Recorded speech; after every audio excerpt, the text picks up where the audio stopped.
ወደ ዋና ጉዳያችን እንምጣና ኢየሱስ ጌታ ነው ነበረ። ምንድነው? ጂሰስ ኢዝ ሎርድ ነው። መጀመሪያ ልብ በሉ፣ ጂሰስ ኢዝ ጎድ አይደለም፣ ጂሰስ ኢዝ ሎርድ ነው። ብሪታንያ፣ እንግሊዝ ብትሄዱ የምክር ቤት አባላት ስማቸው ማን ነው መጠሪያ የማዕረግ ስማቸው? ጌታው ገሌ አይደል የሚባለው? ሎርድ አይደል? ሎርድ ነው መጠሪያ ስማቸው። አሁን እነሱንም ሎርድ ይላሉ፣ ጌታችንም ሎርድ ነው። ይሄ ምንድን ነው? ሞባይል ስልክ ነው አይደል? ተንቀሳቃሽ ስልክ ነው። አንድ ክርስቲያን እውነተኛ ክርስቲያን ልሁን ካለ ቢኖረው ነው ባይኖረው ይሻላል። ይሄ ሰዎች ግን የሚመክሯችሁ ዘመናዊነትና ክርስትና ብለው ኮርስ ሲሰጡ ምንድን ነው? ይህንን እንዴት መጠቀም እንዳለብን የሚነግሯችሁ። መጀመሪያ ነገር መቅደም ያለበት ከዚህ እንዴት መለየት እንደምትችል ነው ትምህርት መሰጠት ያለበት መጀመሪያ። ከዚያ በኋላ በስመ አብ ወወልድ ወመንፈስ ቅዱስ አሐዱ አምላክ፣ በስመ አብ ወወልድ ወመንፈስ ቅዱስ አሐዱ አምላክ፣ በስመ አብ ወወልድ ወመንፈስ ቅዱስ አሐዱ አምላክ አሜን። ይትባረክ እግዚአብሔር አምላከ እስራኤል ወአምላከ አበዊነ ቅዱሳን ዘተሳሃለነ ወገብረ መድኃኒተ ለሕዝበ ዚአሁ። ይቅር ያለን ለወገኖቹ ለምዕመናን መድኃኒትን ሕይወትን ያደረገ የአባቶቻችን አምላክ የቸርነት ባለቤት ቸሩ እግዚአብሔር ከዚህ ሰዓት ከዚህ ዕለት ያደረሰን ቅዱስ ስሙ የተመሰገነ ይሁን። እንዴት ዋላችሁ? እንዴት ሰነበታችሁ? ቸርነቱ ምሕረቱ ይቅርታው በጎነቱ የባህሪ ገንዘብ የሆነ አምላካችን መድኃኒታችን ኢየሱስ ክርስቶስ ለፈጣሪነቱ ለጌትነቱ ለአምላክነቱ እንደሚገባ ቅዱስ ስሙ የተመሰገነ ይሁን። እመቤታችን ወላዲተ አምላክ ቅድስት ድንግል ማርያም፣ ቅዱስ መስቀል፣ ቅድስት ቤተ ክርስቲያን ያከበራቸው ቅዱሳን ሁሉ ስማቸው የተመሰገነ ይሁን። ከንጹሐን በረከት ያሳድርብን። የቅዱስ ማቴዎስ ወንጌል ምዕራፍ 4 ቁጥር 1። ከዚህም በኋላ ከዲያብሎስ ይፈተን ዘንድ መንፈስ ጌታችን ኢየሱስን ወደ ምድረ በዳ ወሰደው። 40 ቀንና 40 ሌሊትም ጾመ። ከዚህም በኋላ ተራበ። የሚፈታተነውም ቀርቦ አንተ የእግዚአብሔር ልጅ ከሆንክስ እነዚህ ድንጋዮች ዳቦ እንዲሆኑ እዘዝ አለው። ጌታችን ኢየሱስም መልሰው ሰው የሚኖረው ከእግዚአብሔር አፍ በሚወጣው ቃል ሁሉ እንጂ በእንጀራ ብቻ እንዳይደለ ተጽፏል አለው። ከዚህም በኋላ ዲያብሎስ ወደ ቅድስት ከተማ ወስዶ በቤተ መቅደሱ ጫፍ ላይ አቆመው። አንተ በእውነት የእግዚአብሔር ልጅ ከሆንክስ ከዚህ መር ብለህ ወደ ታች ውረድ። ይጠብቁ ዘንድ ስለ አንተ መላእክቱን ያዝልሃል፣ እግርህንም በድንጋይ እንዳትሰነካከል በእጃቸው ያነሱሃል ተብሎ ተጽፏልና አለው። ጌታችን ኢየሱስም መልሶ አምላክ እግዚአብሔርን አትፈታተነው ተብሎ ደግሞ ተጽፏል አለው። ከዚህ በኋላ ዲያብሎስ እጅግ ረጅም ወደሆነ ተራራ አውጥቶ የዓለሙን ሁሉ መንግስታት ክብራቸውንም ሁሉ አሳየው። ብትሰግድልኝ እጅ ብትነሳኝም ይህንን ሁሉ እሰጥሃለሁ አለው። ከዚህም በኋላ ጌታችን ኢየሱስ አንተ ሰይጣን ከአጠገቤ ሂድ፣ ለጌታ ለእግዚአብሔር ስገድ፣ እርሱንም ብቻ አምልክ ተብሎ ተጽፏል አለው። ከዚህም በኋላ ዲያብሎስ ተወው፣ እነሆም መላእክት ሊያገለግሉት መጡ። ስለ ቅዱስ ቃሉ ቸሩ እግዚአብሔር ቅዱስ ስሙ የተመሰገነ ይሁን። ከሚቀጥለው እሑድ ጀምሮ ቅድስት ነውና በወርኃ ቅድስት ማንሻ የሚነበብ የወንጌል ክፍል ነው። ትምህርታችን ርዕስ እንኳ አይደለም። ለበረከት ከቅዱስ ወንጌል አንብበን ወደ ትምህርታችን እንድንገባ ነው። ባለፈው በአብይ ጾም መማር የምትፈልጉትን ትምህርት መስጠት ትችላላችሁ ርዕሶችን ብዬ ነበርና እንግዲህ በዚያ ምክንያት ከመጡ ርዕሶች መካከል የመጀመሪያው በእርግጥ የምናነሳቸው ርዕሶች በሚቀጥሉት 7 ጉባኤዎች የምናነሳቸው ርዕሶች ወቅቱን የሚመለከቱ ናቸው። ግን ነካ ነው ወይም መግቢያ የምትሆናችሁን ፍንጭ ያክል ትንሽ ፍንጭ ለመስጠት ያክላል። ለምሳሌ ዛሬ ዘመናዊነትና ክርስትና የሚለውን ጥቂት ነው የምናየው። ለምን ቢባል ዘመናዊነትን ለብቻ እንኳን ለማየት 1 ቀን ያስፈልጋል። እንደ ኮርስ ካልሆነ እንዲህ ያለ ነገር በስብከት አይዘለቅም። ግን በአጭር ቤተክርስቲያን ጌታችንም ራሱ ቅዱሳን ሐዋርያትም በዚህ ዓለም ስንኖር እንዴት መኖር እንዳለብን የነገሩን ትምህርት አልረዳን ስላለ ያንን ለማስታወስ ያክል ብቻ ለራሴም ለእናንተም ለማስታወስ ያክል ብቻ ጥቂት እናነሳለን። ዘመናዊነትና ክርስትና አንደኛ ምንና ምን ናቸው? ሁለተኛ አብረው ሲሄዳሉ አይሄዱም ነው መሰረታዊ ጥያቄ። ከዛ በኋላ እንዳልኳችሁ ይችን አብይ ጾም የዛሬ ሳምንት እንደተነጋገርነው ተግባራዊ የምናደርግበትን እድል ብንፈጥር በእያንዳንዱ ምግባራት ላይ ያለፈው ዓመት ላይ ከዚያኛው ጉባኤ እንደተማርነው አይነት ጥቂት ክርስትናን በተግባር ለመግለጥ የምንሞክርበት ቢሆን ነው። እኔ ስጋቴ ሁለት ነገር ነው። አንደኛ ክርስትናውን ከመጠን በላይ ልማድ አድርገነዋል። የመስማት ብዛት አደንዝዞናል። መስማቱ ሳይሆን ያደነዘዘን የሰማነውን ስለማንኖረው ማለት ነው። ሁለተኛ ነገር የዚህ ዘመን ከባዱ ነገር አሁን ቀጥዬ የምናገራቸውን ነገሮች ብዙ ሰዎች ላይወዱት ይችላል። ለምሳሌ ዘመናዊነት ከክርስትና ጋር እንደሚሄድ አይደለም እንደማይሄድ ነው የምነግራችሁ። ከተውኑ አይሄድም። ዘመናዊነት በየትኛውም ብትተረጉሙት በምንም መንገድ ብታገላብጡት ከክርስትና ጋር አይሄድም። ኮርስ የሚሰጡ ሰዎች ግን እንደሱ አይደለም የሚሉት። ዘመናዊነት ማለት ዘመኑን መዋጀት ነው ይላሉ። ምንድነው ዘመን መዋጀት? ደህና ዋላችሁ? ምን ማለት ነው? እስኪ ዘመን የዋጀ አንድ ሰው ንገሩኝ። ዘመኑን መዋጀት ማለት ዘመኑ አንተን፣ ሃይማኖትህን፣ ክርስትናህን ከእግዚአብሔር ጋር ያለን ግንኙነት እንዳይጎዳ ማድረግ ነው እንጂ ዘመኑ ያመጣውን ቆሻሻ መዋጀት ነው። ለምሳሌ ይሄ ምንድን ነው? ሞባይል ስልክ ነው አይደል? ተንቀሳቃሽ ስልክ ነው። አንድ ክርስቲያን እውነተኛ ክርስቲያን ልሆን ካለ ቢኖረው ነው ባይኖረው ይሻላል። ይሄ ሰዎች ግን የሚመክሯችሁ ዘመናዊነትና ክርስትና ብለው ኮርስ ሲሰጡ ምንድን ነው ይህንን እንዴት መጠቀም እንዳለብን የሚነግሯችሁ። መጀመሪያ ነገር መቅደም ያለበት ከዚህ እንዴት መለየት እንደምትችል ነው ትምህርት መሰጠት ያለበት መጀመሪያ። ከዚያ በኋላ ሲያቅትማ አይጣል ነው። ከዚያ በኋላ ሲያቅት ነው ቀጣዩ የሚሰጠው ትምህርት። አሁን መጀመሪያ ከቆሻሻ ነገር ስለመለየት ነው። ሲያቅት ነው አይደል? ከዛ በነገራችሁ ላይ ለምሳሌ ሐኪሞች ግላብ ታደርጋላችሁ አይደል? ለጤናችሁ ጥሩ አይደለም። ፕራክቲካሊ ምንም ራሱ ግላቡ ራሱ ጥሩ አይደለም ለጤና። ይህንን ራሳ እናንተ አላስተማሯችሁ ይሆናል ግን አይጠቅምም።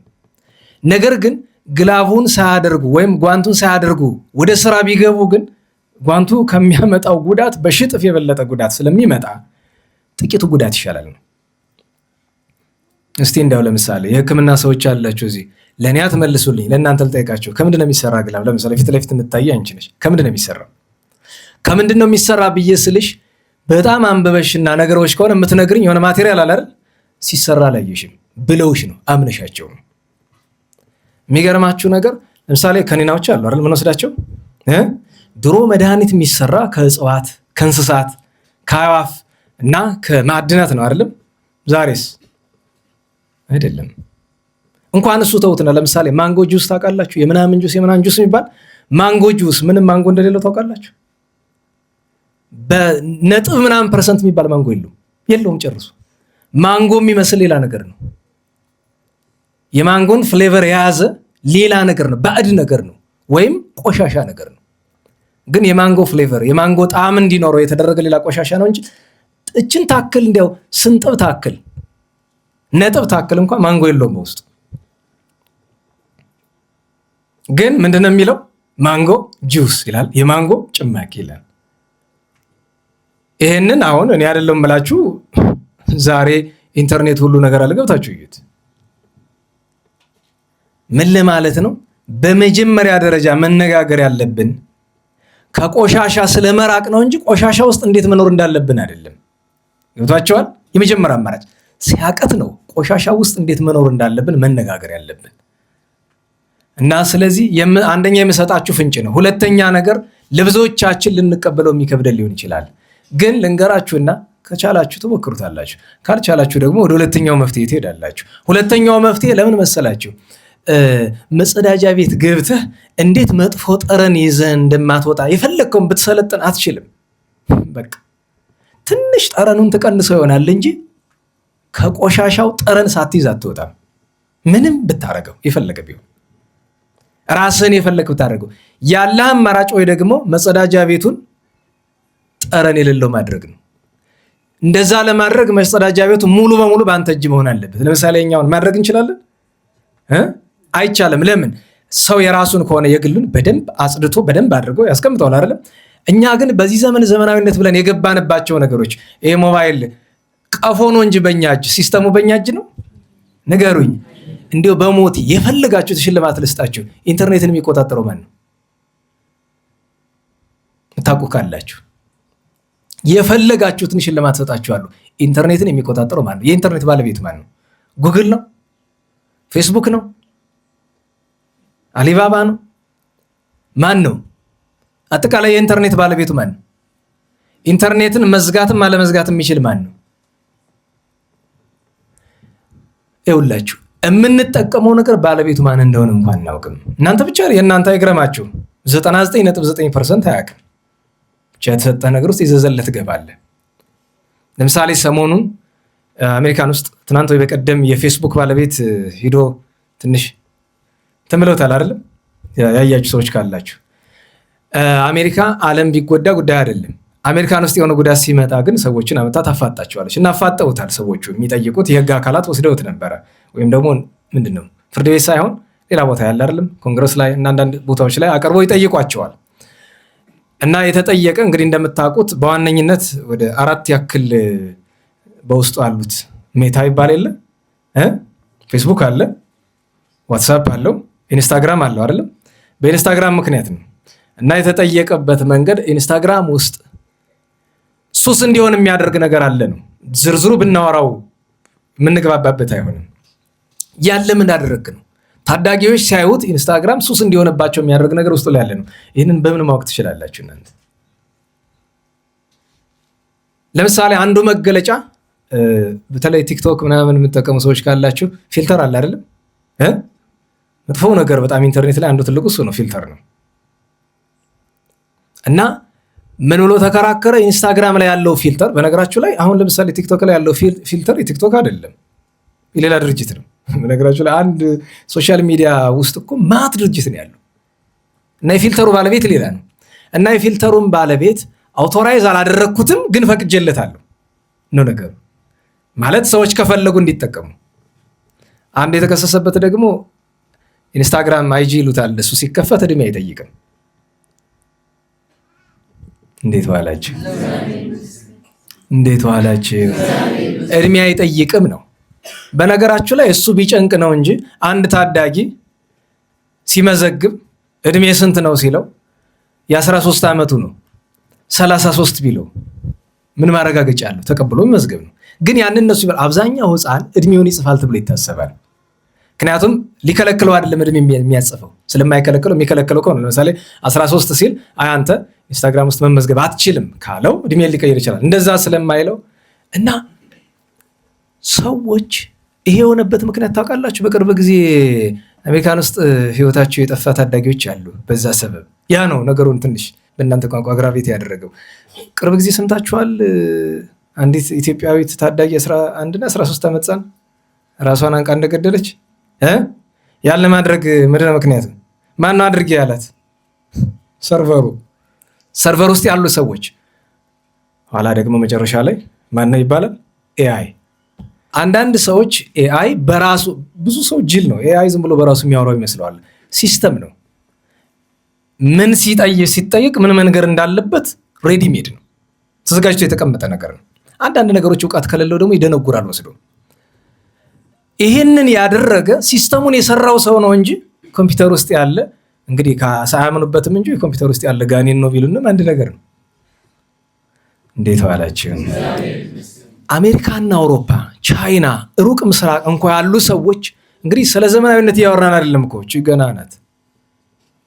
እጃችን ላይ ያለው ነገር ምን እንደሆነ እንኳ ሳናውቅ እንዴት መጠቀም እንዳለብን መማራችን በጣም ነው የሚያስገርመኝ። ይህ ማን እንደሆነ አናቅም፣ ማን እንደሚቆጣጠረው አናቅም፣ ማን ምን እንደሚልክብን አናቅም። እዚህ ቤት ታስታውሳላችሁ፣ እኔ ሚዲያ ውስጥ እንዳልሰራ ካደረጉኝ ምክንያቶች መካከል አንደኛው እኛ የምንጠቀምባቸው ገጾች አውቶራይዝድ ናቸው። ይሄ ዝም ብሎ ከሶሻል ሚዲያ ከምናምን መረጃ መውሰድ አይቻልም። የታወቁ ገጾች ናቸው።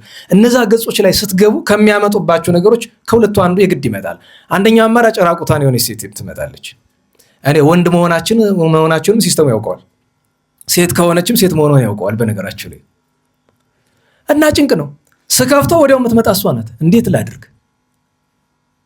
ደግሞ መስራት አለብኝ። በአንድ ሰዓት ከ30 ደቂቃ ልዩነት ወይ ትንታኔ ወይ የሆነ ዜና ማድረስ አለብኝ። ችግር ነው። የሚገርማችሁ እሱን ሸሸሁት ብዬ ከሌላ ገጽ ስገባ ደግሞ የገጠመኝ ሁለተኛው ነገር ምንድን ነው ታስታውሳላችሁ? መናፍቃኑ ሎጎ አላቸው አይደል? ጂሰስ ኢዝ ጎድ፣ ኢየሱስ ምንድነው? ጌታ ነው ይላሉ አይደል? እንዴት ዋላችሁ? ምን ይላሉ መናፍቃኑ? ኢየሱስ ጌታ ነው ይላሉ አይደል? እሱን አባባል የሚሉበት ምክንያት ጥሩ እንዳልሆነ እንድትረዱ እና ደግሞ ሰርቨሩ ለዚህ ለምን እንደሚተባበር መጀመሪያ ላይ ኢንተርኔትን አብዛኛው ሰው በደንብ ሳይለምደው እነዚህ መንፈሳዊ ማስታወቂያ የሚመስሉ ነገሮች ጂሰስ ኢዝ ጎድ ነው መጀመሪያ ላስታውሳለሁ። ችግር የለውም እሱ ኢየሱስ ጌታ ነው ቢባል እኛ አይጨንቀንም አይደል? ኢየሱስ ክርስቶስ ጌታ ሳይሆን እግዚአብሔር ነው። ጌታማ አሻሚ ቃል ነው። ገብቷቸዋል? በእንግሊዘኛ ላስረዳ። ለምሳሌ እንግሊዘኛ ቃል ጎድ የሚል ቃል ታውቃላችሁ አይደል? ሎርድ የሚል ደግሞ ቃል አለ። ምንድነው ልዩነታቸው? ለምሳሌ ማይ ሎርድ ብሎ አንድ ሰው ቢልና ማይ ጎድ ብሎ ቢል ምንድነው ልዩነት? ለጌታችን ልንጠቀመው የሚገባ ሁለቱን ነው አይደለም? የበለጠ ግን የሚገልጠው ማይ ሎርድ ነው ማይ ጎድ ነው። ቅዱስ ቶማስ እንደዛ ነው ያለ። እግዚኦ አምላኬ ጌታዬ አምላኬም አለ አይደለም? አምላኬም ልብ በሉ ማይ ሎርድ እንድ ማይ ጎድ። አሁን እነሱ ለምንድን ነው ማይ ጎድን የተዋት? ኢየሱስ ጌታም አምላክም ነው የማይሉ ወይም ደግሞ ጌታ የሚለውን ትተው አምላክ ነው የማይሉ። ለዛ ነው ኢየሱስ ጌታ ነው የሚለው የማይጥመን። ለዛ ነው ደህና ዋላችሁ። ወደ ዋና ጉዳያችን እንምጣና ኢየሱስ ጌታ ነው ነበረ። ምንድን ነው? ጂሰስ ኢዝ ሎርድ ነው መጀመሪያ። ልብ በሉ ጂሰስ ኢዝ ጎድ አይደለም፣ ጂሰስ ኢዝ ሎርድ ነው። ብሪታንያ እንግሊዝ ብትሄዱ የምክር ቤት አባላት ስማቸው ማን ነው? መጠሪያ የማዕረግ ስማቸው ጌታው ገሌ አይደል የሚባሉ? ሎርድ አይደል? ሎርድ ነው መጠሪያ ስማቸው። አሁን እነሱንም ሎርድ ይላሉ፣ ጌታችንም ሎርድ ነው። ትክክለኛው እንግሊዘኛውን ባንፈልገውም እንኳን ኢየሱስ እግዚአብሔር ነው። እኛ ምን ለሰው ኢየሱስ ክርስቶስ እግዚአብሔር ነው፣ ጌታ ነው አይደለም። አሻሚ ነው። ጌታ የሚለው ቃል አሻሚ ነው፣ ምድራዊ ትርጉምም ስላለው ማለት ነው።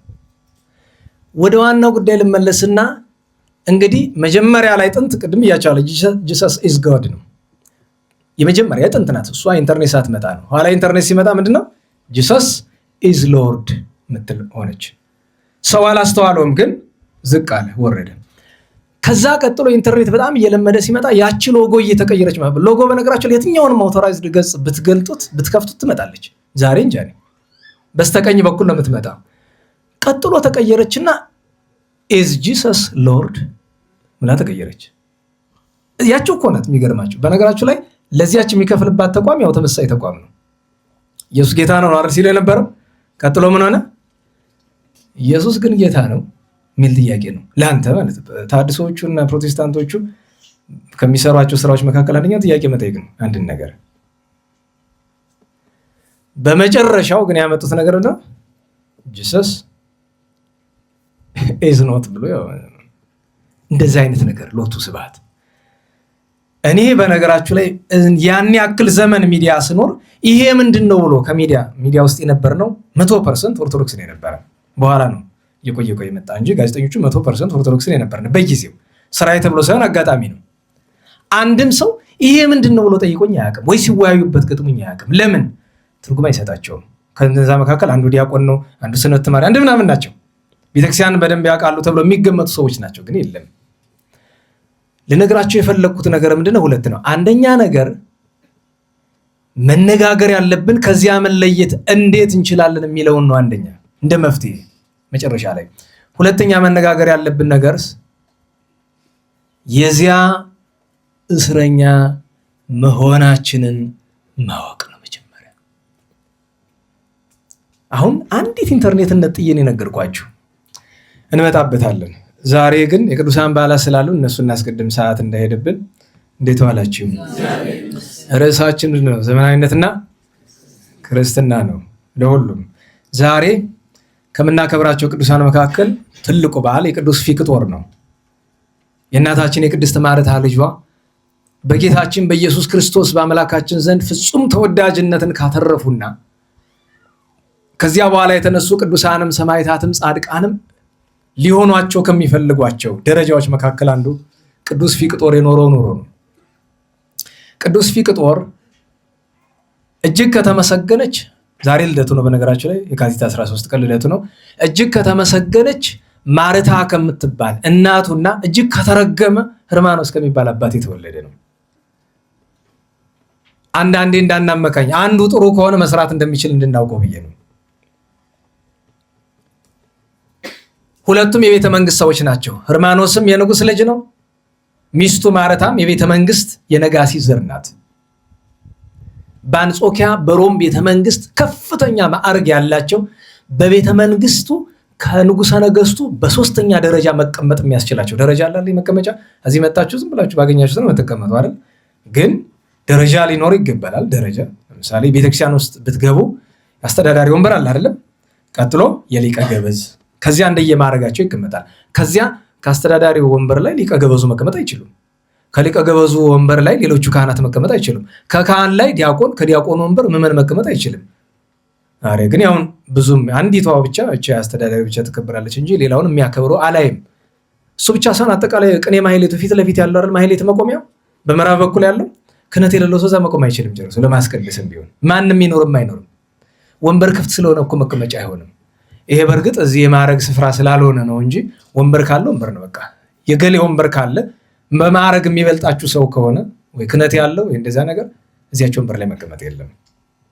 ግን ደግሞ ትልቁ ችግር ነው። ለምሳሌ ቤት ስትሄዱ ያባወራ ወንበር ቤታችሁ እስኪ ያላችሁ ያን ባወራ ወንበር ማንም የማይቀመጥበት ያባወራ ወንበር ያለው ሰው ካለ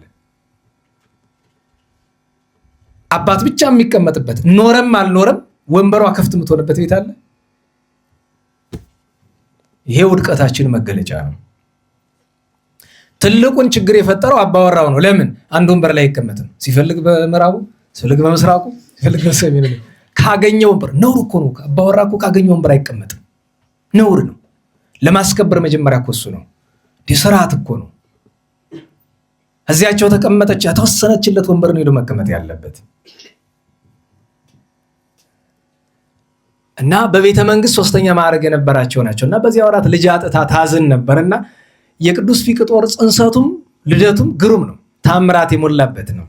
እንግዲህ በሶስተኛው መቶ ክፍለ ዘመን መጨረሻ አካባቢ የተፈጠረ ነገር ነው። በዚያ ወቅት ዲዮቅልጥያኖስ ገና አዲስ እንደነገሰ ነው ቅዱስ ፊቅጦር ሲወለድ እና ልጅ አጥታ ቅድስት ማርታ ዘወትር ወደ ቤተክርስቲያን ሄደች። ያን ጊዜ እነ ዲዮቅልጥያኖስ ስላልካዱ ክደታቸውን በልባቸው መክስሚያኖስና ዲዮቅልጥያኖስ በልባቸው እንዲያዙ ስለሆነ ቤተክርስቲያን ነበረ። አባቶች ሊቃነ ጳጳሳት ነበሩ። እየሄደች ታዝናለች፣ ጸልያለች። ልጅ ስጭኝ እመቤቴ ከልጅ ዘንድ አማልጅ እያለች እመቤታችን ስል ትለምናለች። እና አንድ ቀን እየለመነቻት እያለ ስትጸልይ ድምፅ ሰማች እና ቀና ስትል ስዕሊቱ ናት። ቀና ብላ ስታይ ግን መጀመሪያ የተመለከተችው በእውኑ ልጅ ትሰጭኛለሽን ብላ ስትል አዎ እንደማለት ዘንበል አለች ስዕሏ። በነገራችን ላይ እመቤታችን ስዕል አድነው አይታችሁት ከሆነ ወደ ጌታችን ዘንበል ያለ ነው አይደለም? እሱ ጥንታዊ ነው። ያኛው ስዕል ግን ሌላ ነው።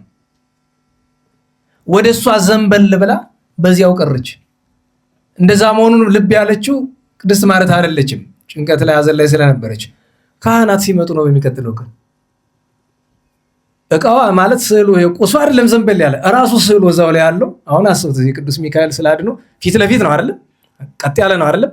ወደዚህ ዘንበል ብሎ ስዕሉን ብታገኙት በምንም ነገር ተአምር ካልሆነ በቀር ሊሆን አይችልም አይደለም? እንደዛ ማለት ነው። እንደዚያ ዘንብሎ አገኙት እና ልመናዋን ስትቀበላት እንደዚያ ሆና ተአምሯን ገልጣ ቀረች። እና ልጅ ትወልጃለሽ ግን ያንቺ አይሆንም ካደገ በኋላ የኔ ነው። ለዛ አይደል ጌታችን ሰማዕታትን ጻድቃንን ሲመረቃቸው ምንድን ነው የሚለው? እንደ ፊቅጦር በእናቴ ድንግልና አትሜሃለሁ ይላቸዋል አይደል? በእናቴ ድንግልና በማኅተመ ድንግልና ለማርያም እመየ በእናቴ በማርያም በድንግልና ማኅተም የእመቤታችን ድንግልና ማኅተመ ድንግልና አስቡት። በዚያ የንጽህና ደረጃ መገኘት ባይቻልም እንኳን የዚያን በረከት ለመሳተፍ ማለት ነው። ሲያድግ የኔ ነው ስሙንም እኔ ነኝ የማወጣው አንቺ አይደለችም። ፊቅጦር በይው እመቤቴ ትርጉሙ ምንድን ነው አለቻት። ጸጥ አለች። እዚያ በኋላ ኋላ ሄደችና እየሄድኩ ስለምናት የነበረ ሐዘኔን አርቂልኝ ነው። ፊቅጦር ያለችው ሐዘንሽ ራቅ ስትለኝ ነው። ፊቅጦር ብሂል አሰሰለ እግዚአብሔር ሐዘኔ ተብሎ የሚተረጎምበት ምክንያት ይሄ ነው። እግዚአብሔር ሐዘኔን አራቀልኝ። ፊቅጦር ቪክተር አይደለም ይልነሱ ወይም ቦክቶር ይሉታል በቅብጥ ቋንቋ አይደለም? ፊቅጦር እና ቅዱሱ እንዲህ ተጸነሰ። ሲወለድ መልኩን ሲያዩት ምድራዊ ሰው አይመስልም። ከደም ግባቱ ብቻም አንዳንድ ጊዜ የእግዚአብሔር ስራ አይመረመርም። አንዳንድ ጊዜ ብቻ ሰው ሁልጊዜ የማይመረም ግን እግዚአብሔር አንዳንድ ህፃናት ላይ አሁን ቅዱስ ሙሴ ሲወለድ ፊቱ ላይ የነበረውን ብርሃን መገመት ትችላላችሁ? ምን ማለት ነው ፊቱ ላይ ብርሃን? እሱ ፊት ብርሃን አይታችሁ ታውቃላችሁ? ብርሃን እናንተ የምታውቁት ይሄንን አይደለም? በነገራችሁ ላይ ከፀሐይ ብርሃንና ከዚህ ብርሃን የትኛው ነው የሚደምቅ? ንገሩኝ። ከፀሐይ ብርሃንና ከዚህ አይን የሚጎዳ የትኛው ነው?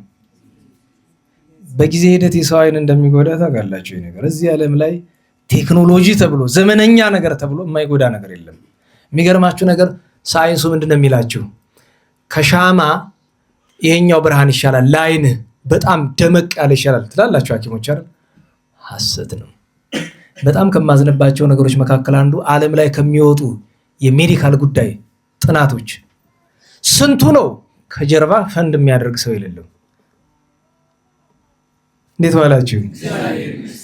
እኔ ገንዘብ ሰጥቼ ያጠናው ጥናት ደግሞ ለምሳሌ ስለ ቡና ጥናት ሲደረግ እነማን ናቸው ፈንድ የሚያደርጉ? እነ ስታርባክስ ናቸው።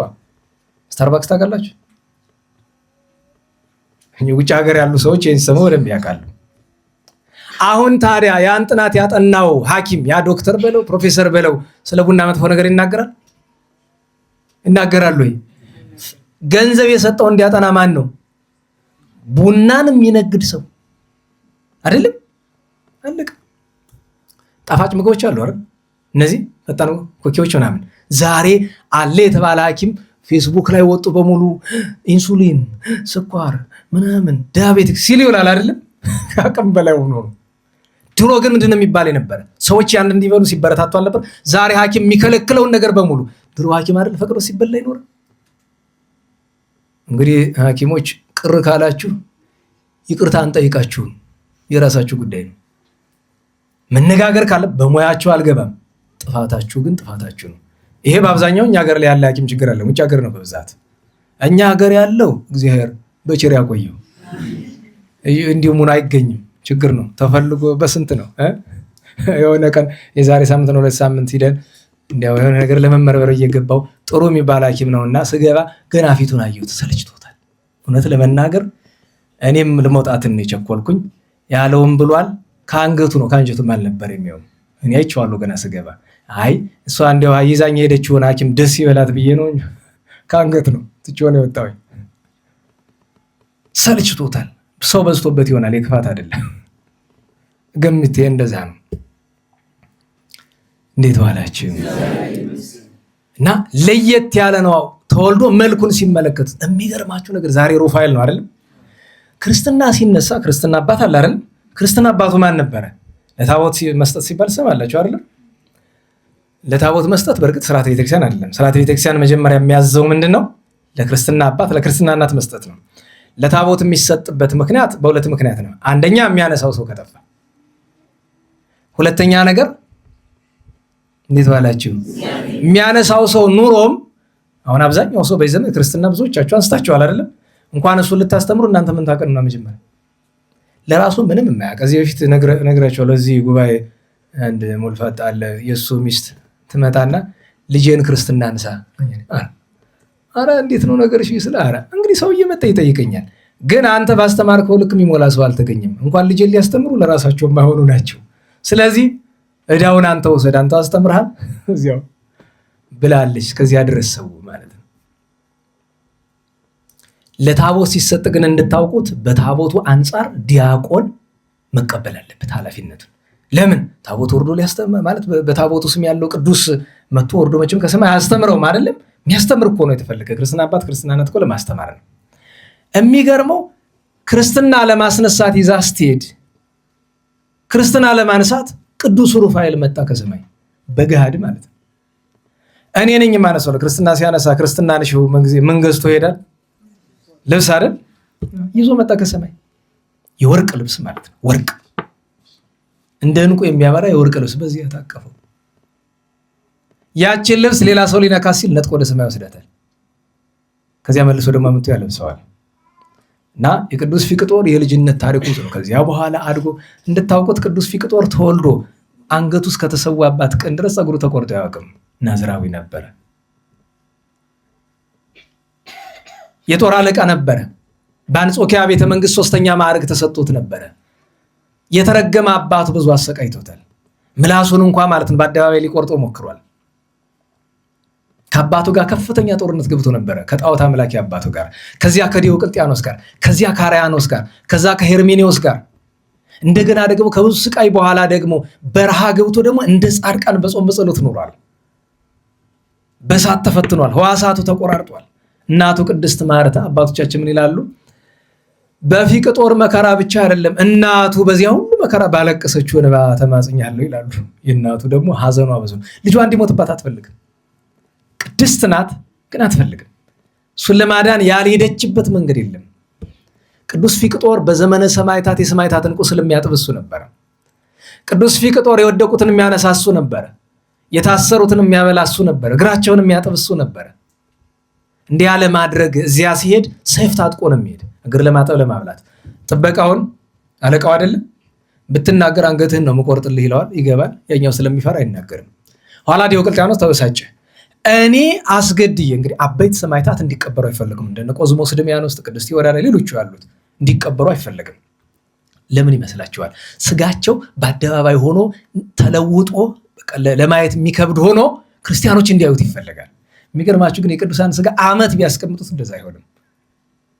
እውነተኛ ለክርስቶስ የኖረ ክርስቶስ ያደረበት አምላካችን ያደረበት ስጋ ስለ ምንም እንኳን ጠረን መጥፎ ጠረን አላ መዓዛው ራሱ ለሀገር ይበቃል። እነዚያን ስጋዎች እየዞረ የሚቀር ማን ነው ከትእዛዝ የወጣ ተብሎ ሲባል አይ መናገኑ ፈርተን ነው እንጂ እኮ ፊቅጦር ነው የሄርማኖስ የጦር አለቃ ልጅ ብለውታል። እና በቅዱስ ፊቅጦር በበዓሉ ቀን 3 መልክ ነው ያለው። በነገራችን ላይ 3 መልክዓት አሉት ቅዱስ ፊቅጦር። መልክዓ ቅዱስ ፊቅጦር በበዓሉ ቀን የሚጮኸው የአርኬ ክፍል ዘቴዎድሮስ ቅንዋተ ቴዎድሮስ በናድሌዎስ ምስራቃዊ በ153 ችንካር ተቸንክሮ ነው ስለ ክርስቶስ ፍቅር የሞተ። ወዘገላውዲዮስ ርግዘተ ቅዱስ ገላውዲዮስ በረጅም ጦር ጎኑን ተወግቶ ነው የሞተ። ዘፊቅጦር ወዘፋሲለደስ ከመእንተ ፈረስ ተለጉሞተ ቅዱስ ፊቅጦርና ቅዱስ ፋሲለደስ ከአንጾኪያ ወደ ግብፅ የወረዱ አፋቸውን እንደ ፈረስ ተለጉመው ይህን ሁሉ ስለምን ሆኑ? ስለ ክርስቶስ ፍቅር። ሰሞኑን ኢንተርኔት ላይ እየተዘዋወረ ያለ አንድ የአይ ቪዲዮ አይታችኋል። ስለ 21ዱ የግብፅ ሰማዕታት ሊቢያ ላይ ስለታረዱት አይሳይስ ስለገደላቸው አይታችሁ ከሆነ ያ የተለጠፈበትን ገጽ እንድትመለከቱት አልመክራችሁም። ይሄ ምንድነው ኮፕቲክ የውዝ ምናምን የሚል ይሄ ሲዋይሲ የሚል ቻናል አለ። የግብጾችን ቻናል እንድትመለከቱ አልጋብዛችሁም። ቴሌቪዥን ከፈለጋችሁ ማህበረ ቅዱሳንን ተመልከቱ፣ ይበቃል። የግብጾችና የውጮችን ለምን ቢባል ከኛ ጋር ብዙ ነገራቸው ስለማይገጥም ለቅዱሳን የሰሯቸውን ፊልሞች ግን ማየት ይጠቅማል። ጥሩ ነው እና ለ21ዱ የአይ ቢሆንም እንኳ የአርቲፊሻል ኢንተለጀንስ ቢሆንም እንኳ ሰርተውላቸዋል። እና ክርስትና በእኛ አገር ታሪክ አይደለም የሚኖር ህይወት እንጂ ነው ነገሩ። እናላችሁ እኛ ቅዱስ ጊዮርጊስን፣ ቅዱስ መርቆሬዎስን፣ ሌሎችንም ቅዱሳን ሰማዕታትን አንዳንዶቹ እንደሚያስቡት ጥንት ብቻ የነበሩ ዛሬ የማይፈጠራሉ ወይም ደግሞ የተለዩ ፍጥረቶች አይደሉም፣ ሰው ናቸው። ክርስቶስ መድኃኒታችንን የሚወዱ ሰዎች ናቸው። እግዚአብሔርን የሚወዱ የሚያመልኩ በጌታችን በኢየሱስ ክርስቶስ የባህሪ አምላክነት ታምነው ራሳቸውን አሳልፈው የሰጡ ሰዎች ናቸው። ለዚህ ምስክሩ ደግሞ 30 ኢትዮጵያውያንና 21 ግብፃውያን ወንድሞቻችን ናቸው። የሚያሳዝነው ነገር ያው ስዕላቸው እኛ ላስለናል አይደል? እንዴት ዋላችሁ? ስዕልን አስለናል አይደል? የሚገርማችሁ ነገር ለነዚህ 30 ወንድሞቻችን አንዱ 28 ናቸው ይላል፣ አንዱ ምናምን ችግር የለም 30 ብለን ይዘናል። አንድ ጊዜ ከያዝን ያዝንን። አሁን ሰሞኑን ባለፈው ነገራቸው የዛሬ ሳምንት ነው 2 ሳምንት ከነሱ ጋር ነበርኩ አመለጥኩ የሚል አንድ ሰው አንዱን ቃለ ምልልሱን ሰማሁት እንደቋቀን ያለኝ ይቅር በሉኝ። እንግዲህ ከዚያች እህታችን ጋር ያደረገውን አላየሁትም። ሁለተኛ ኢንተርቪው አለው። ይሄኛው ግን ይሄ ሰሞኑን ስራ አስኪያጁ የሞተበት ቴሌቪዥን አለ አይደለም፣ ነፍሱን ይማርና ከነሱ ጋር ያደረገው ቋቀለኝ። ለምን ይመስላችኋል? እኔ የጠበቅኩት ሌላ ነው፣ እሱ የሚያወራው ነገር ሌላ ነው። እኔ የምፈልግ አንድ ነገር ነው። የእሱን ቶፈንቶ ታሪክ ምን ያደርግልኛል? እኔ የስደት ታሪክ ነው እንጂ እንዴ የእኔ ተማሪዎች ሆኑ የእኔ ልበል እንጂ እንደው ጸያፍ ነው አይባልም። ግን 2000 3000 ሰጣለሁ እኮ በጭንቅ አልፈው ዛሬ የሚኖሩ እኮ አሉ። የእሱ ታሪክ ምናችን ነው? እነዛን ቅዱሳን ሰማዕታት ታሪክ አይነግረንም እንዴ? በደንብ አድርጎ እኔ መጽሐፉን አላገኘሁትም። ይኖር ይሆናል መጽሐፉ ላይ ቃለ መልልሱ ላይ ግን እንግዲህ በእርግጥ የጋዜጠኞቹ አንግል ይሆናል እንደዛ ያደረገው እነሱ። ምክንያቱም እንደምታውቁት ተቋሙም ጸረ ኦርቶዶክስ ስለሆነ ዛን ነገር እንዲወራ እንደማይፈልግ እረዳለሁ። ከተወራም የሱ የሆኑ ሰዎች አሉ፣ ሰባኪ መጋቢ ምናምን እንትና ምናምን የሚባሉ ሰዎች አሉ። ከኛ ቤቱ ነው በእኛ ማሊያ የሚጫወቱ አሉ አይደል? ሁሉ ጊዜ በታዋቂ ሚዲያዎች የሚጋበዙ የኦርቶዶክስ ሰዎችን ካያችሁ ማሊያቸው ነው የኛ 100% ነው የምነግራችሁ። ማሊያቸው ነው የኛ። ለምን እነዚያ ተቋማት ከተሆኑ ለቤተክርስቲያን የሚቆረቆሩ ከሆኑ እጋብዟቸው። ምን ስለማቅ ብዬ ነው፣ በማውቀው ስለማቅ ብዬ ነው። ይሄ ቅር የሚያሰኘው ሰው አለ፣ መብት ነው፣ ቅር ይበል። መሳደብም ከፈለግ ተሳደብ፣ መተቸት ከፈለግ ታች፣ በሩ ክፍት ነው። መንጨንቅ ካልደከመ እውነቱን ግን ምንም ብለህ ልትሸፍነው አትችልም፣ እግዚአብሔር ስለሚያይ ማለት ነው። እና በእውነቱ እኔ አዝናለሁ። እንዲያው ለመጀመሪያው ጊዜ እኔ መጽሐፉን እስከማነብ ድረስ ጓጉቻለሁ። እንዲያው በዚህ አጋጣሚ አዲስ አበባ ወይ ምናምን ያላችሁ ወንድሞቻችን በዚህ ብታዩ በዚህ የምትሰሙ ላኩልን መጽሐፉን እንመልከተው እና ተስፋ ልቁረጥ አይቼው ስለ ሰማዕታቱ ጥሩ ነገር በደንብ ምክንያቱም የተጓደለውን ነገር የሚያሟላልን እኛ ምንድነው የምንፈልገው? ደህና ዋላችሁ። ነገ ከነገ ወዲያ ተሰንዶ ለትውልድ የሚተላለፍ የዘመናችን የቅድስና ታሪክ ስለሆነ ያንን እንዲያሟላልን እኮ ነው የምንፈልገው። ሰውያችን ልክ ግብፁ እንዳደረገው ሰውዬ ክቡር አጽማቸውን ክቡር ስጋቸውን አመጣለሁ ብሎ ዋሸነ። እግዚአብሔር መድኃኔዓለም ይቅር ይበለው፣ ይቅር ይበለው፣ ሁላችንም ይቅር ይበለን። ዋሸን። ያን ማምጣት ከባድ ስራ አልነበረም። በነገራችን ላይ በጣም ቀላል ስራ ነው ያለ ማድረግ። ምክንያቱም እንዴት መካሄድ እንዳለበት የሚያውቅ ስለሚያውቅ ማለት ነው። በግለሰብ ደረጃ የማይደረጉ ነው እንጂ እኮ እንደው እንጂ ያሳዝናል። እና ለሁሉም ቅር ያለኝ ያንን ተመልክቼ እኔ የጠበቅኩኝ ሌላ ነው፣ እሱ የሚያወራው ደግሞ ሌላ ነው። ስለራሱ እንዲሁኝ እናቴ ጋር እንደዚህ ብዬ በዛ ሄጄ በሱዳን ወጥቼ በምናምን ገብቼ ይለኛል። እና ምን እናደርግኛል? እረዳ ገባን። ደህና ዋላችሁ። ዓላማው የስደትን አስከፊነት ለማሳየት ነው። አዎ የስደት አስከፊነት ጠፍቶት ነው ሰው ማሄድ ባክ ጨንቆት ነው፣ ከአቅሙ በላይ ሆኖ ነው። አብዛኛው ሰው ስደት ውስጥ ገነት ነው ብሎ የሚሄድ ይመስላል። ሊቢያ በራ ላይ ያለው እዚህ ጅቡቲ ሳይደርስ ህንድ ውቅያኖስ ላይ ያለው ችግር ጠፍቶት ይመስላል። አብዛኛው ያውቀዋል። አሁን የዚህ ዘመን ሰው ኢንተርኔት የማይጠቀም ማለት ጥቂት እኮ ነው። ያውቃል፣ አውቆ ነው የሚያጠፋ አብዛኛው ሰው። እዚህ እንዳይኖር አስመረረው እዛ ስደት አስከፊነት ምናምን ላሳየው በሚዲያ ማለቱ ደስ አይልም። እግዚአብሔር መድኃኔዓለም ሁላችን ይቅር ይበለን። ለሁሉም ሰማዕትነት የጥንት ጉዳይ ብቻ ሳይሆን የዛሬም የክርስቲያኖች ህይወት መሆኑን ለማሳየት ኢትዮጵያ ውስጥ ብዙ ምስክር ነበረን። ተሰንዶ ተጠርዞ ማግኘት ግን ከባድ ሆነ። ለሁሉም ቅዱስ ፊቅጦር ዛሬ ልደቱ ነው። በረከቱ ይደረብን፣ በረከቱ ይደረብን። አሁን የቅዱስ ፊቅጦርን ነገር ካነሳው ወደ ርዕሳችን እንመለስና ቀሪ ቅዱሳንን ስማቸውን እናወሳለን። ርዕሳችን ምንድን ነበር? ዘመናዊነትና ክርስትና። እንግዲህ ስለ ክርስትና ምንድን ነው የሚለውን እናስቀድም። ክርስትና ምንድን ነው? ክርስትና ምንድን ነው የሚለውን ለመረዳት መጀመሪያ ክርስቲያን ምንድን ነው? ደፍሬ ከማልናገራቸው ነገሮች መካከል አንደኛው እኔ ለምሳሌ ክርስቲያን ነኝ ብዬ ደፍሬ አልናገርም። ለምን?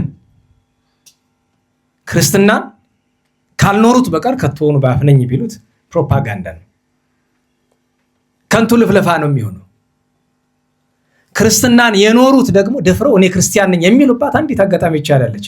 እሷም በአላውያንና በአረማውያን ፊት ብቻ ነው እንጂ በወንድማቸው ፊት በሚያምን ሰው ፊት እኔ ክርስቲያን ነኝ አይሉም። ብቸኛው አማራጫቸው በተግባር መኖር ነው። ክርስቲያን ማለት ደጋግሜ እንደምናገረው ክርስቶስ አለ አይደል? አምላካችን። ክርስቲያን ማለት ክርስቶሳዊ የክርስቶስ ወይም ለኛ በሚሆን አማርኛ ክርስቶስን የሚያመልክ የሚከተል ማለት ነው። የሚያመልክ እንደ አምላክነቱ የሚከተል ስጋችን ተዋህዶ ያደረጋትን ምን ብሏል ጌታችን? ከኔ ምን በሉ ተማሩ። በቅዱስ ማቴዎስ ወንጌል 11:28 ላይ ምን አለ? ከኔ ተናገሩ፣ ከኔ ምን በሉ። ከዚያ እንደገና በቅዱስ ዮሐንስ ወንጌል በምዕራፍ 13 ላይ ደግሞ ምሳሌነትን ትቼላችኋለሁ እስመ አርአያየ ወሀብኩክሙ ብሏል። ስለዚህ አንድ ክርስቲያን ግቡ ምንድን ነው? የት ነው መድረስ የሚፈልገው? የት ነው መድረስ የምንፈልገው? የእግዚአብሔር መንግስት ነው አይደለም? መንግስተ ሰማያት ሰለሊው ኢየሱስ ክርስቶስ ይላል። መንግስተ ሰማያት ማለት ራሱ ማን ነው? ጌታችን ኢየሱስ ክርስቶስ ነው። ስለዚህ መድረስ የምንፈልገው ከማን ነው? ከጌታችን ነው። ወደ ጌታችን መድረሻ ብቸኛ መንገዱ ደግሞ ምንድን ነው? ጌታችን ኑሩ ብሎ በራሱ አንደበትም በቅዱሳን ሐዋርያትም በቅዱሳን ሊቃውንትም የሰጠን ህግ ስርዓት ነው አይደለም? ሃይማኖት አለን፣ እምነት አለን፣ ህግ አለን፣ ስርዓት አለን። ክርስትና ማለት እሱ ነው። እኛ ከምንፈልገው ርዕስ አንጻር ክርስትና ምንድን ነው ከተባለ ቅዱስ ጳውሎስ ምን ይላል? እንዴት ዋላችሁ? ቅዱስ ጳውሎስ ለሮም ሰዎች ምን አላቸው? ይህንን ዓለም በሉ እስቲ በደንብ አትምሰሉ፣ እንዳትረሷት። እስቲ አስቡት፣ ቤታችሁ ስትሄዱ። ሌላ ሁለተኛ ጥቅስ እንሰጣችኋለሁ። ዮሐንስ ወንጌላዊ የተናገረው ደግሞ ይህንን ዓለም አትምሰሉ ምን ማለት ነው? ይህንን ዓለም አትምሰሉ። ከዛ ደግሞ ቅዱስ ዮሐንስ ወልደ ነጎድጓድ ሁሉ ጊዜ በቅዳሴ ጊዜ ትሉታላችሁ። ከአንገት ነው የታወቀ ነው ሁላችንም አይደል? ገባለ ኦ ዋው ታፍቅርቡ ለዓለም። አንተ ምን እያልክ ነው? ማን ነው የሚናገር? ደግሞ እኔ ነኝ። ምን እያልክ ነው? መጽሐፍ ያለው ነው። ዋው ታፍቅርቡ ለዓለም ምን ማለት ነው? አማርኛውን ነው። ወንድሞቼን ዓለም አትውደዱ። አንተስ? ኧረ እንደው አንተ እንጀራ ነው እኮ ልኖርበት ይላል። እንጀራ አይደል ብሎ ሁሉ ነገር ምንድነው? ቅስና ምንድነው? እንጀራ። ዲቁና ምንድነው? እንጀራ። ሰባኪነት ምንድነው? እንጀራ። ዘማሪነት ምንድነው? እንጀራ። መሪጌትነት ምንድነው? እንጀራ። ጵጵስና ምንድነው? እንጀራ። ዛሬስ ብሎ ምንኩስና ምን ሆነ? እንጀራ። ወይ እንጀራ። እውነቴን ነው። እንጀራ ስንቱን አዋረደችው፣ ስንቱን በቁሙ ጣለችው፣ ስንቱን ከክርስቶስ ለየችው ከአምላካችን ስንቶቻችንን እንጀራ እና ኦዋው ታፍቅርቡ ለዓለም እንደሞ ከዋለል በዜማ ዓለሙኒ ኃላፊ ንብረቱን ወላፊ ላይ ኧረ ተው አታምንበትም። ግድ የለም ተው። ኧረ አንዳንድ ጊዜ ራስን መውቀስ እኮ ይሄን እምላችሁ ራሳችን እንድትወቅሱ ነው፣ ራሳችን እንድንወቅስ ነው አይደለም? እውነቴን ነው። መልካስ ስል ደርሶ መልካስ ስል መሀል ላይ አለ አይደለም? ማዛ ቅዳሴ ዘወቱ ላይ ለሐዋርያ እንድርያስ ቀዳማዊ ማርያም ሃይማኖቱ ናሁ ገደፍ ኪዮት የቅድመ ታምር ይዝንቱ አለና ዓለሙኒ ኃላፊ ይላል። አሁን ዓለም ኃላፊ ነው ብላችሁ ታስባላችሁ? ታምናላችሁ? የሚያምን አለ? ያን ቀን ነው ክርስቲያን የምንሆነው። ክርስቲያን ለመሆን ዓለም ምን መሆኗን ማወቅ ያስፈልጋል። ንብረቱኒ ኃላፊ ፍትወቱም ይላል። ፈቃዱ ንብረቱ ሁሉ ኃላፊ ነው። ሰው ሁሉ ኃላፊ ውቱ። ጠቢቡ ሰሎሞን አይቶ ሀብቱንም አይቶ ስልጣኑንም አይቶ ሰው ምንድነው የሚለው? አይ መጀመሪያ እንየው እንጂ ይላል። አትወጣም። ሰሎሞን እኮ አይቶ ሲወጣ ምን ሆኖ ነው የወጣ? ቆሽሾ ከብዙ ሴቶች ጋር ተነካክቶ ለጣዖት ሰግዶ እኮናል። ያ ቅዱስ ጠቢብ ወድቆ ነው የወጣ እኮ። ዓለምን ልያት ብሎ ገብቶ ተጨማልቆ ነው የወጣ። ይቅርታ እንደ የቅዱሱ አምላክ ይቀርባል። ለኛ ትምህርት እንዲሆነን ነው እንጂ ቅዱስ ነው እሱ። ንስሐ ገብቷል። አያችሁ፣ ያ ጠቢብ ያ ፈሊጠኛ እግዚአብሔር መንፈስ ቅዱስ ጥበብ የሰጠው ሰሎሞን እንኳን አልቻለም። ዓለም ውስጥ ገብቶ አልቻለበትም። ታዲያ ነው የምትለን ከዓለም ውጡ ነው አይደለም? ጌታችን በቅዱስ ዮሐንስ ወንጌል ምዕራፍ 17 በመጨረሻዋ ምሽት ላይ ረጅም ጸሎት አለ አይደለም? የዮሐንስ ወንጌል ምዕራፍ 17 ሙሉ ጌታችን ያደረሰው ጸሎት ነው አይደል? ያለ ምን ይላል? አኮ ዘስእለከ ከመ ትንሥኦሙ አለ። አባት ሆይ የምለምንህ ከዚህ ዓለም እንድታስወጣቸው አይደለም፣ ዳይሞ ከመ ትቀቦሙ እዚያው እንዳሉ እንድጠብቃቸው ነው ብለን የምንነጋገረው ስለሱ ነው። ስለዚህ ክርስትና ምን እንደሆነ እንድንረዳ ከተፈለግን በዚህ ዓለሙን አትውደዱ ነው፣ በዚህ በኩል ዓለምን አትምሰሉ ነው። ሁለቱ ናቸው የሚጠብቁን ማለት ነው። አሁን እንምጣ። ዘመናዊነት ምንድን ነው? ዘመን ምንድን ነው? መጀመሪያ ዘመን ምንድን ነው? ጊዜ። ጊዜ ምንድን ነው? ሰዓት እንዳትሉኝ፣ ሰዓት ምንድን ነው ስል ደቂቃ። ዘመን ማለት መስፈሪያ፣ መለኪያ፣ መጠን ያለው ጊዜ አይደለም። ለምሳሌ ዜማ ጩኸት ነው አይደለም? ነው። ግን ጩኸትነቱ ምንድን ነው? መስፈሪያ፣ መለኪያ፣ መመጠኛ፣ ወዝ ያለው፣ ልክ ያለው፣ ህግ ያለው፣ ስርዓት ያለው ጩኸት ነው። ጩኸትነቱ ጩኸት ነው። ልክ እንደዛ ሁሉ ዘመን ስንል መስፈሪያ፣ መለኪያ ያለው፣ መመጠኛ ያለው ጊዜ ነው። መስፈሪያነቱ ግን ዘመን ስንል ብዙ ነገርን ይገልጣል። ለምሳሌ አንድ ዓመት ዘመን ይባላል አይባልም? ንገሩኝ። ዘመነ ማቴዎስ ስንል የለ አንዱን ዓመት አይደለም ዘመን ይባላል። ግማሹ ዘመን ይባላል አይባልም? ይባላል። ተውን ነግድ የላቸው ዘፈን። መጀመሪያ ስልኩን አጥፉት፣ ኦፍ አድርግ። ቀጥሎ ደግሞ ቤት ስቴጂ ቀይር። ያንቺ ላይሆን ይችላል ገምታለሁ፣ ሌላ ሰው ይዘሽ መጥተሽ ይሆናል። ግን ቀይሩት።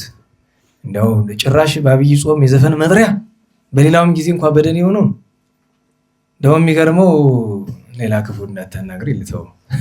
ስለሰማሁት ድምፅ ልናገር ነበረ፣ ግን ምን ያደርግልኛል? ሁሉን ተናግሬ አይሆን። ለሁሉም አንዱ ዓመትም ዘመን ይባላል፣ 6 ወርም ዘመን ይባላል፣ 3 ወርም ዘመን ይባላል። ዘመነ ጽጌ ብለን ስንል 3 ወርም ዘመን ይባላል፣ 1 ወርም ዘመን ይባላል። ዘመን እንደተለያየ መስፈሪያ የሚያገለግል ነው። እሱ ብቻ አይደለም፣ 10 ዓመት 20 ዓመትም ዘመን የሚባልባቸው አጋጣሚዎች አሉ ነው። ይሄ የቃል ትርጉም ነው። በነገራችሁ ላይ ለእኛ ሌላ መንፈሳዊ ጥቅም ሊሰጠን ሳይሆን የቃል ትርጉም ነው። ዘመን እንደዚያ ከሆነ ዘመናዊነት ለማለት ዘመናዊ ምንድን ነው? እስቲ ስም ላስመርጣችሁ። ዘመናዊ ብትባሉ ይሻላል ዘመነኛ?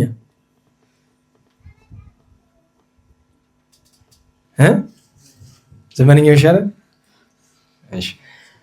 ዘመናዊ ማለት ሁለት ትርጉም። ዘመነኛ ብትሉ ዘመናዊ ትርጉም አይለውጥም፣ ችግር የለውም። ዘመናዊ ማለት አንድን ሰው ዘመናዊ ብለን ከገለጥ ነው ምን ማለታችን ነው? እንደምንናገርበት አውድ ይለያያል። ደህና ዋላችሁ። ለክፉም ለበጎም ሊባል ይችላል።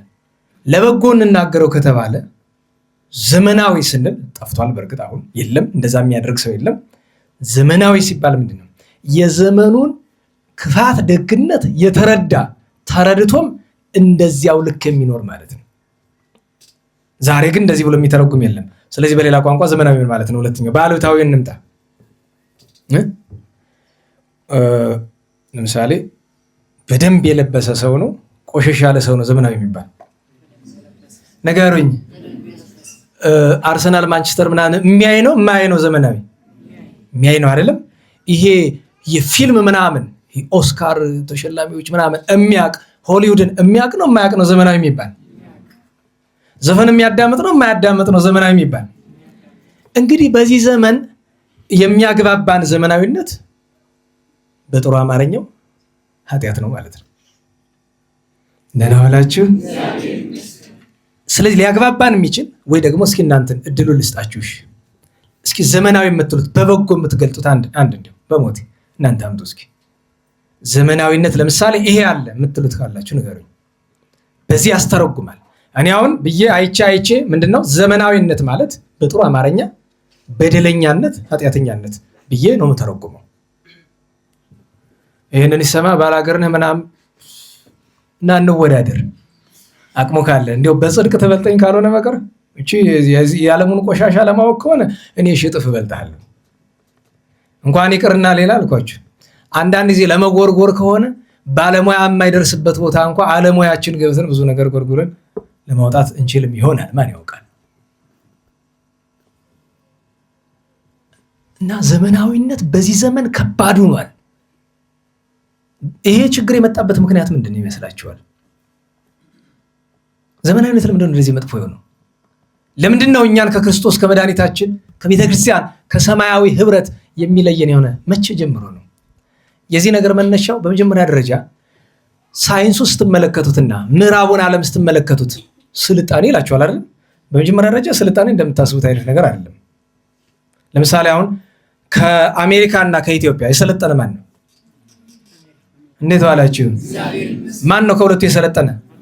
አይደለም። ምክንያቱም ስልጣኔ ምን እንደሆነ እሱ አሁን ርዕሳችን አይደለም። ስልጣኔ እንደምታስቡት አይደለም። ስልጣኔ ማለት ቴክኖሎጂ ማለት አይደለም። መጀመሪያ ደረጃ ስልጣኔ ማለት ሞባይል ማምረት፣ አውሮፕላን ማምረት ምናምን አይደለም። እሱ ትርጉሙ ሌላ ነው። እሱን እናቆየው፣ አሁን ርዕሳችን አይደለም። ግን እነርሱ ዘመናዊነትን ምንድን ነው የሚሉት? ስልጣኔ ነው አይደል? ሲቪላይዜሽን ይሉታል። መጀመሪያ ሲቪል ምንድን ነው? ሰው ነው አይደል? ሲቪላይዜሽን ሲሉ የተሻለ ሰው ስለመሆን እያወሩን ነው አይደለም? የተሻለ ሰውነት ነው። አያችሁ፣ ዘመናዊነትን ሲቪላይዜሽን ካሉት፣ ስለዚህ ከሰው የተሻለ የዳርዊን ቲዮሪ ምንድን ነው? ቻርልስ ዳርዊን ይባላል አይደል? ከምን መጣችሁ ያለን ነው? እንዴት ዋላችሁ? ከምንድን ነው የመጣችሁ ነው ያለን? ከዝንጀሮ መጣችሁ ያለን ዳርዊን ነው። ዛሬ ለምትተዳደርበት ቲዮሪ እሱ ነው አይደል? ዳርዊኒያን ቲዮሪ። አፍሪካውያን ደረጃ ያወጣሉ አይደል? ስንተኛ ዓለም ነው የምንባለኛ? በነገራችን ላይ በጣም ቅፍፍ የሚለው ነገር ሚዲያ ላይ እኮ ራሳችን ምንጠራ የኛው ጋዜጠኞች መልሰው እኛን የሚጠሩን ራሳቸውን ጨምሮ ምን ብለው ነው? ሶስተኛው ዓለም። እኔ በማደግ ላይ ያሉ ሀገራት ይባል ወዴት ነው በማደግ ላይ ያሉ? አረ በነገራችሁ ላይ እኛ በማደግ ላይ ያሉ ከተባልና አሜሪካና አውሮፓ ምንድነው ስማቸው? በመሞት ላይ ያሉ። አይገባቸውም። ዛሬ ወደፊት ይገባቸዋል። እኛ በማደግ ላይ ከተባልና እነሱ በመሞት ላይ ናቸው። ትርጉም ከፈልጋችሁ እና እነሱ ሲቪላይዜሽን ምናምን ይሏቸዋል። ከዛ እኛን ሶስተኛው ዓለም አንደኛው አሜሪካ፣ አውሮፓ፣ እነ ጃፓን ምናምን የመሳሰሉት። ሰከንድ ወርልድ የሚባለው ደግሞ እዚህ ሳውዝ ኤዥያ አካባቢ፣ ይሄ ላቲን አሜሪካ፣ ካሪቢያን ምናምን አካባቢ አለ። ይሄ መካከለኛው አሜሪካ አካባቢ አይደለም። ዋናው ደግሞ አፍሪካ ነው አይደል? ሶስተኛው ዓለም የሚባሉ ማለት ነው። የጨርሶ በእርግጥ ካሪቢያን ከኛ ነው የሚመደብ። ሶስተኛው ዓለም በምን መለኪያ ነው ሶስተኛ የተባለው? በገንዘብ። በነገራችሁ ላይ በተፈጥሮ ሀብት ከአሜሪካ እና ከአፍሪካ ማን ይበልጣል? እንዴት ዋላችሁ? ታዲያ አሜሪካ አንደኛ የተባለችው በምንድን ነው? ከኔ ኪስ ያለ ገንዘብ እየወሰድክ አንተ ስለምትዝናና አንተ አንደኛ፣ እኔ ሶስተኛ ነኝ? እንዲሁ ይሄ ሃይማኖት ባይሆንም እንኳን እየተነጋገርን የሃይማኖት ጉዳይ ባይሆንም እንኳን አስቡት እንደ ሰው ምን ያህል እንደሚንቁን። እዚህ ፊት አልነገርኳችሁም? እኛ ደስ ሉሲ አርዲፒ ተከስ ምናምን ትለኛለህ። እኔ እጄ እያየሁት አንቺ ሴትዮ እዚያ አለ 5 ኪሎ ላይ ብሔራዊ ሙዚየም አለ አይደል? 2 ጊዜ ገብቼ ነበር። እጄ አቤት አቤት፣ አንቺ ሴትዮ ስንት አሰደብሽ። ምን ይሏቸዋል? ሰው ከጦጣ ከምናምን ያለ ብዙ ነው እኮ ፕሮሰሱ። ከጦጣ የሆነ ደረጃ ላይ ሲደርስ ነው እንጂ ጦጣ፣ ዝንጀሮ፣ ቺምፓንዚ ከዛ በፊት እኮ ማለት ታሪክ አለው የምታውቁት። የኢቮሉሽን ታሪኩ ብዙ ነው። ግን ከዛ እንግዲህ ሰው ከዛን የመጣሉንና ያንን የሚመስል የዛ ማስረጃው ደግሞ ከ3 ሚሊዮን ከ4 ሚሊዮን በፊት የነበረ ሰው የት ተገኘ ተባለ? ኢትዮጵያ ውስጥ ተገኘ ተባለ። እና ኢትዮጵያን ምን አላት ደግሞ የኛ ዘመን ሰው ይሄ ጅላጅሉ ላንድ ኦፍ ዘ ኦሪጂን ማዕረግ ድንቁርናው ብዛት። ሰው ስለምን ኦሪጂን ነው የምታወራኝ? በነገራችሁ ላይ የቡና ኦሪጂን ኢትዮጵያ ነው ይላል ሰው። አንዳንድ ሰው ኧረ ተው ግድ የላችሁም ሞኝ ናቸው ብላችሁ ነው። በመጀመሪያ ደረጃ ኦሪጂኑ ኢትዮጵያ ሆነ አሉን አይደለም ጭንቃችን። እሺ ይሁን እንላችሁ፣ ችግር የለውም ኢትዮጵያ ይሁን። ኢትዮጵያን የሁሉ ነገር መነሻ ማድረግ እኮ በሽታ እኛ ቤት ውስጥ ሁሉ ገብቷል እኮ። አንዳንድ ሰዎች አሉ አይደለም፣ በቃ ሁሉ ነገር የተነሳ ኢትዮጵያ ነው። ኋላ ብለው ሄዶስ ምን አለው መጨረሻ ላይ? እንዲያውም ድንግል ማርያም ኢትዮጵያዊት ናት። ተራሰው እንደመስላችሁ በጣም ሊቅ የአክሱም ንቡረድ የነበሩ ሰውዬ በድግ ብለው ድንግል ማርያም ኢትዮጵያዊት ናት አሉ። ኧረ አካሄዱን ስላወቅኩት አይ የከፋ ሊመጣ ነው። ክርስቶስ ኢትዮጵያዊ ነው፣ ደህና ይዋሉ ይበሉ። እኔ እውነቴን ነው፣ ደህና ይዋሉ። ክርስቶስ ኢትዮጵያዊ ነው። መድኃኒዓለም እንደው ለወጡ ስብሐት። ምንድን ነው የሚያደርግልን? ለሁሉ ነገር ኢትዮጵያ አንደኛ ማለት ምን ያደርግልናል? ከማን ጋር ነው ፉክክራችን? ወይ በመንፈሳዊነት ደረጃ ለቀ ሞተ። እኔ እኮ ኢትዮጵያ በማደግ ከተባለች እነሱ እየሞቱ ነው ያልኳችሁ እኔና እናንተን አስቤ አይደለም። እውነተኛ ኢትዮጵያውያንን እውነተኛ አባቶች እናቶችን አስቤ ነው። አንተ እንደ መንፈሳዊ አይምሮ ደንዝዞ የሞትክ እንደ ስጋዊ ስታከየዋልክ አንደኛ ነኝ ትላለህ። ምን ሆኖ አንደኛ? እነሱ አንደኛ ነኝ ሲሉ እንደምንነቅፋቸው ሁሉ እኛም አንደኛ ነን ማለታችን ጥሩ አይመስለኝም። በነገራችሁ ላይ ሰላጊ ነገር አይደለም። እኔ ቅድም ነግራችኋለሁ፣ ርዕሱ በጣም ሰፊ ስለሆነ ችግር ነው። አሁን ስለ ዘመናዊነት ለመነጋገር እየሞከርን አይደለ? እንዴት ዋላችሁ? ዘመናዊ ብለን ስንል የሚያስተረጉምልን ችግሩ ሆኖብኝ ነው። እና በጥሩ አነጋገር በዚህ ዘመን ዘመናዊ መሆን ማለት ቅድም ብያቸዋለሁ ኃጢአተኛነት ነው። ለምን አልክ ካላችሁኝ ዘመናዊነት ማለት ክርስቶስን መምሰል ነው። በዚህ ዘመን ቅዱሳንን መምሰል ነው። የአባቶቻችን ታሪክ መድገም ነው። አንድ ሰው ዘመናዊ የሚባል ማንን ሲከተል ነው? መድኃኒታችን ሲከተል ነው። አሜሪካና አውሮፓ የሚደረገውን ነገር መከተል አይደል የዚህ ዘመን ዘመናዊነት የሚያሰኝ? በነገራችሁ ላይ ይሄን ነገር እና አሜሪካ ባይሰሩት እኛ ጋር ይመጣ ነበር? ንገሩኝ። ያስፈልገንስ ነበረ? ንገሩኝ። ይኸውላችሁ ራሳችንን የዚህ ዕቃ እስረኞች አድርገናል እንጂ እኮ ይሄ አስፈላጊ ነገር አልነበረም። በነገራችሁ ላይ አስፈላጊ ቢሆን ለምን ነው እግዚአብሔር የዛሬ 500 ዓመት 1000 ዓመት ለነበሩት አባቶቻችን ያልሰጣቸው? ንገሩኝ። አንድ ሰው በአውሮፕላን መሄድ ከፈለገ ድሮ ብቸኛው አንዲት አማራጭ ነው ያለችው። በአውሮፕላን ለመሄድ ምንድናት አማራጯ? ተናገሩ። በደመና መቀመጥ። አየህ፣ አትመጥንም ለዛ ከዚያ ደረጃ ሳትደርስ። አሁን ግን ማንም ሰው ያችን ገንዘብ ሰረቃትም ለምናትም አመጣህ ተከካከፈልክ በአውሮፕላን ትሄዳለህ። የሚጠቅምህ ይመስልሃል? ለምሳሌ እኛ መምህራችን ኃይለ ሥላሴ ቀኛ ቆማቸው በረከታቸው ይድረሰንና አዲስ አበባ ከንጉሠ ነገሥቱ አቤቱታ ላይ ያቀርቡ ሄደው ነበር። በአፄ ኃይለ ሥላሴ ዘመን ማለት ነው። እንዴት ነው ሄዱ? በአውሮፕላን ያልኳቸው። ራ አንተ ደግሞ ጥጋበኛ ነህ። በመኪና ኧረ ሄድልኝ እናሳ ኧረ በእግሬ ሄድኩኝ። ስንት ቀን ወሰደብዎት? 30 ቀን ሲሄድ ሲመለሱስ 22 ቀን። ግን አዲስ አበባ ያን ያክል አይወስድም በእግር። በነገራቸው ላይ እየለመኑ እያደሩ እያረፉ ሰውነት እንዳይጎዳ ማለት ነው እንጂ እኮ አንድ ጊዜ ጥርግ አድርጌ ልሄድ ካልክ ምናልባት በ10 ቀንም ሊገባ ይችላል። ጥርግ አድርገህ ከሄድክበት ማለት ነው። ግን ሰውነትህ ጥቅም ውጭ ነው የሚሆነው። መንገድ ሲከድ ጥቂት ትሄዳለህ፣ አሳድሮኝ ትላለህ፣ ታድራለህ። ሰውነትህን እግርን ያጥባል፣ ምን ይላል፣ ተፍታታለህ፣ እህል ትቀምሳለህ፣ ጥቂት አረፍ ትላለህ፣ ትሄዳለህ። እና የአንድ ቀን መንገዱን ቢያንስ በየ3 ቀኑ እየሄድከው ማለት ነው። በአንድ ቀን 24 ሰዓት ቀጥ ብለህ ብትሄድበት ልትሄድ የምችለውን እያረፍክ በ3 ቀን እንደዚያ ነው መንገድ የሚሄዱ። እና አስቧቸው እስኪ የእኛ አባቶችና ልዩነታችን እኮ እሱ ነው። አሁን የእኛ ጓደኞች ነበሩ እዚህ ነበሩ። ለምሳሌ ክርስቶስ ሰምራ፣ ጎንድ ተክለ ሃይማኖት እንደዛ ሲባል ሁላችን ምንድነው ትዝ የሚለን? መኪና ነው አይደል? በእግራቸው ዛሬም አሉ። በእግሩ ቀጥ ብሎ ክርስቶስ ሰምራ ተሳልሞ ይመጣል። ክርስቶስ ሰምራ ማለት አስቡ ጣና ነው። ቀጥ ብሎ እና አንድ ቀን በምን ያህል ጊዜ ደረስክ አልኩት። አይ ቀጥ ብዬ ከሄድኩ 1 ቀን ተኩል ይበቃል። አሰባችሁታል? ከዚህ ተነስተው ግሸን እኮ ወንድሞቻችን በእግራቸው ነው የሚሳለሙ የነበረ። ላሊበላ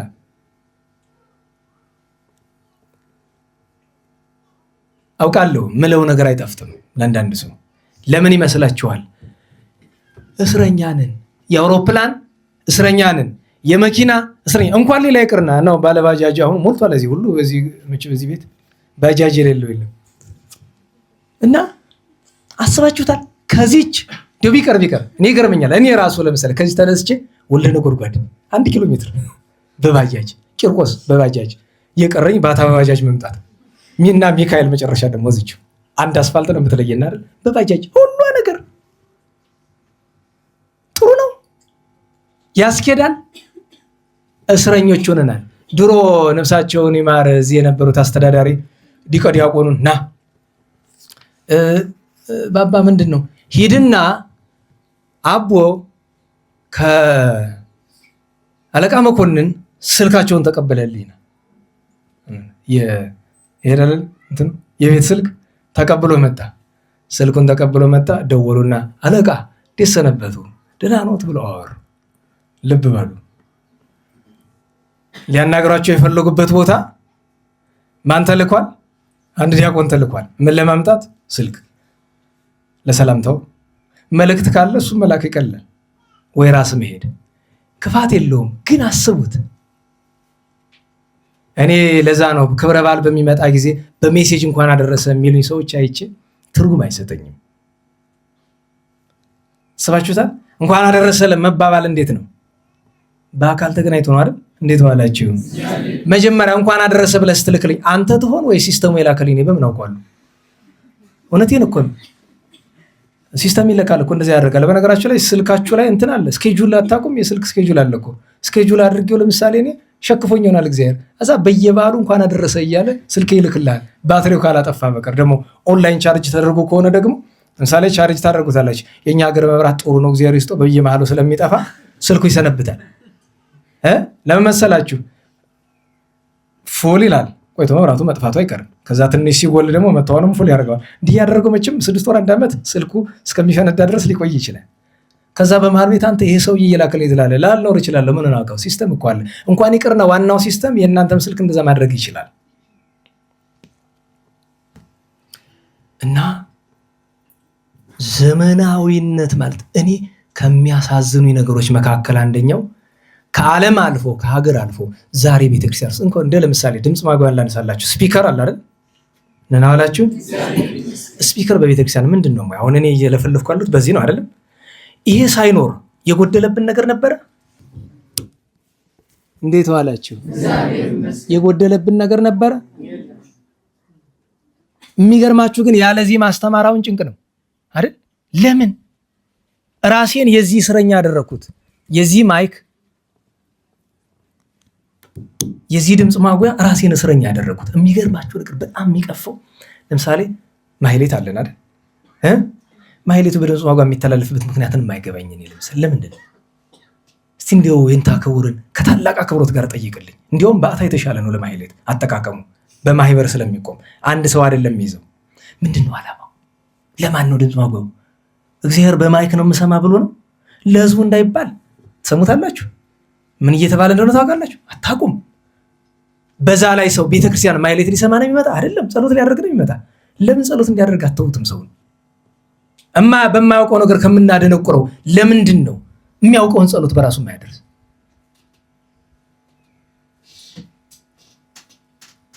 እንደገና እንጨምረው። ኪዳን በድምፅ ማጉያ ይደረሳል። በተለይ እናንተ ደግሞ በዐቢይ ጾም ያው ሰርክለት ነው የምትከፍቱት፣ እንሰማለን። አይረብሽም፣ ጭቅር ብሎኝ አይደለም። ድምፅ ማጉያ ለማን ነው የሚከፈተው? አሁን ሰዎች ምን ይላሉ? ከቤት ያለ ሰው ኪዳን የመስማት መብት የለውም። ደህና ዋላችሁ። የቤተክርስቲያን ደወል ሲደወል ሰምቶ ወደ ቤተ እግዚአብሔር ያልመጣ ከቶውን እሱ ክርስቲያን ይባላል? ለሱ ነው ከፍተን የምናሰማው። አንዳንዱ ደግሞ ምን ይላል? መግባት ለማይችሉ ድምፅ ማጉያ የምትከፍትላቸው መጀመሪያ መግባት የማይችሉበት ምክንያት እኮ ምን እንደሆነ ሳይገባ ቀርቶ ነው። ኪዳኑ እንዳያደርሱ እኮ ነው አትግቡ የተባሉት። ደህና ዋላችሁ። እንዴት ዋላችሁ? እንዳይገቡ የተከለከሉ ዕለት የሚከለክላቸው ኃጢአት ምክንያት የሚከለክላቸው ሰዎች እኮ የማይገቡ እኮ ያን እንዳይሳተፉ ነው እንጂ ታዲያ ህንፃው እንዳይረግጡት ነው። ቤተክርስቲያን የማይገቡበት ምክንያት ምንድን ነው? ከሱ ሁሉ በጣም የሚያስገርመኝ ነገር በቤተክርስቲያናችን ትልቁ የምስጢር አገልግሎት ምንድን ነው? ንገሩኝ። ለምንድን ነው ቅዳሴ ለድምፅ ማጉያ የሚከፈተው? ምን ፍለጋ ነው? ለዛ ነው በነገራችሁ ላይ ከሰዎች ጋር የማያስማማኝ ድምፅ ማጉያ ባለበት ቀን ትርፍ አገልጋይ ሆነን መግባት የምፈልግበት ምክንያት ሰው የማይገባው ለዛ ነው። መረዳት ብትችሉ ሰውንና እግዚአብሔርን እኩል ማስደሰት አይቻልም። ድምፅ ማጉያ ይዘህ ከተው ነው እንዲያው በሞቴ እንዲያው ለውርርድ ለምሳሌ እንዲያው እሱ እዚህ ዓመት ብዙ ዓመት ተምረዋል፣ የራስዎት እግዚአብሔር የሰጠዎት ማ ይኖራል። እንዲያው ለውርርድ ድምፅ ማጉያ ይዘው እግዚአብሔርን ማሰብ ይቻላል? ሲሞክሩት፣ የሚቻል ከሆነ ይሞክሩት። ልብን ከቶኑ ለእግዚአብሔር ድምፅ ማጉያ እንደዚህ ታድርጉ። አንድም ሰው አልኳችሁ የፈለገ ክንፍ ቢያበቅል አይቻለውም። ምክንያቱም መንፈሳዊ ሰው ከሆነ መጀመሪያ የሚያደርግ ምንድን ነው? እችን ነው የሚጥላት።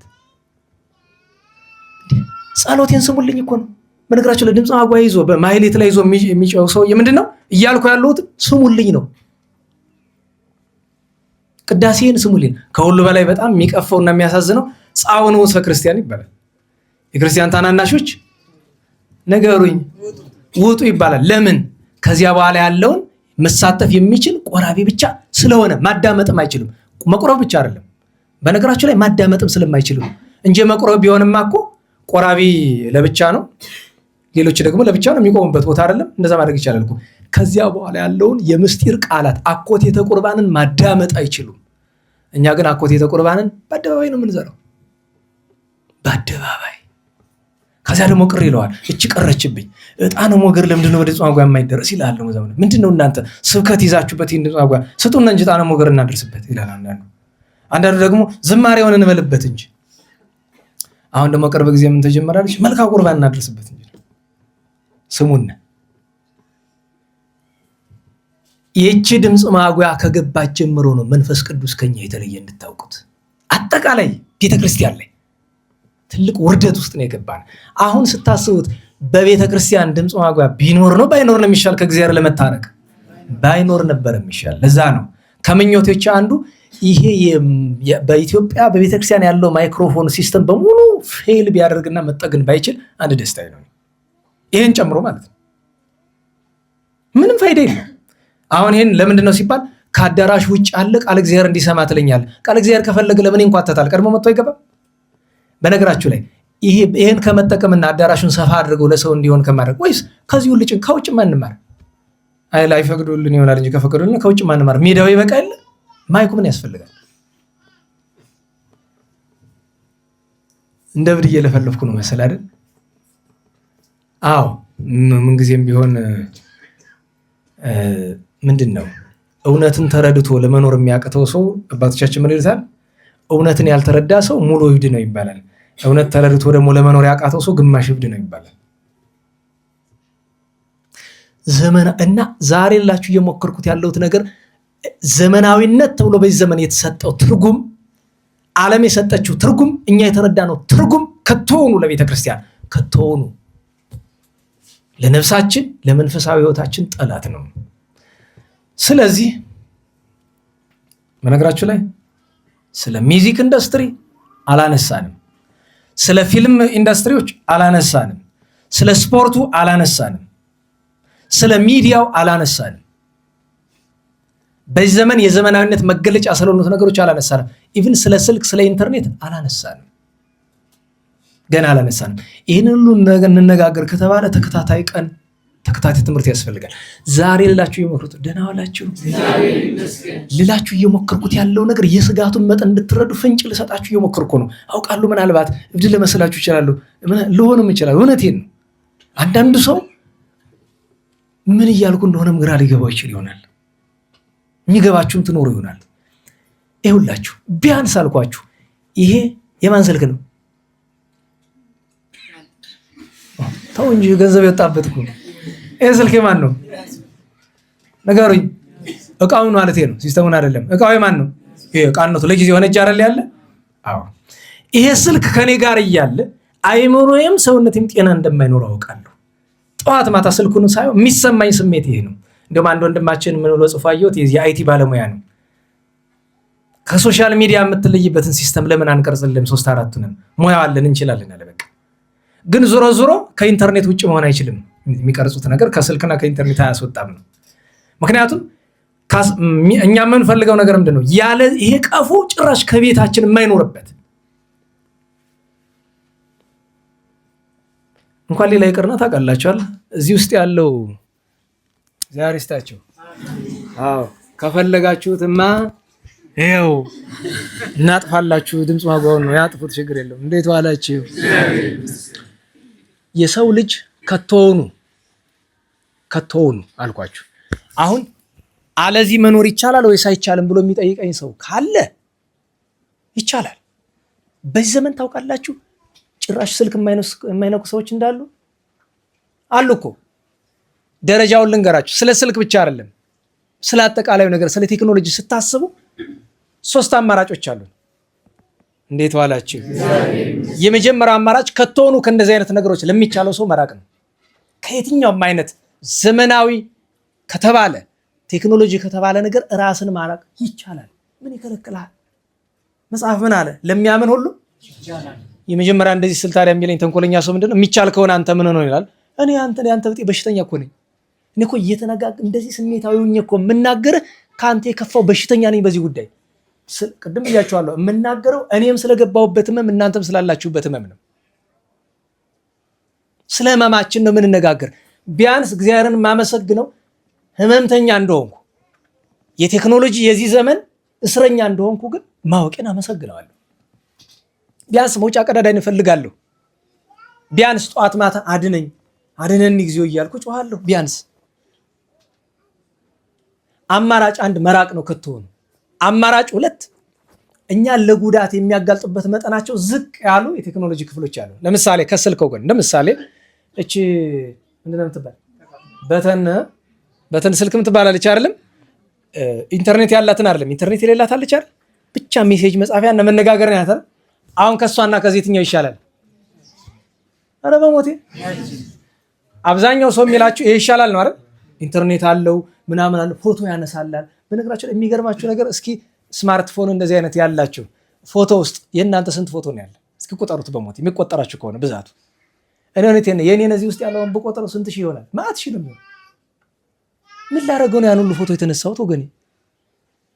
በነገራችሁ ላይ ፎቶ እንዳይበቃም ራስን ለማየት ከሆነ ብያለሁ። እንዴት ዋላችሁ? እንደ መስታወት ፎቶ በየቀኑ እህቶቻችንማ አንድ ጊዜ እንደዚህ እኔ ግርመኛል። እኔ በመስታወት የማታዩት ይሄ ምናምን ትያችሁን በፎቶ ቋሚ ከዛ ስቶሪ ላይ ይለጠፋል።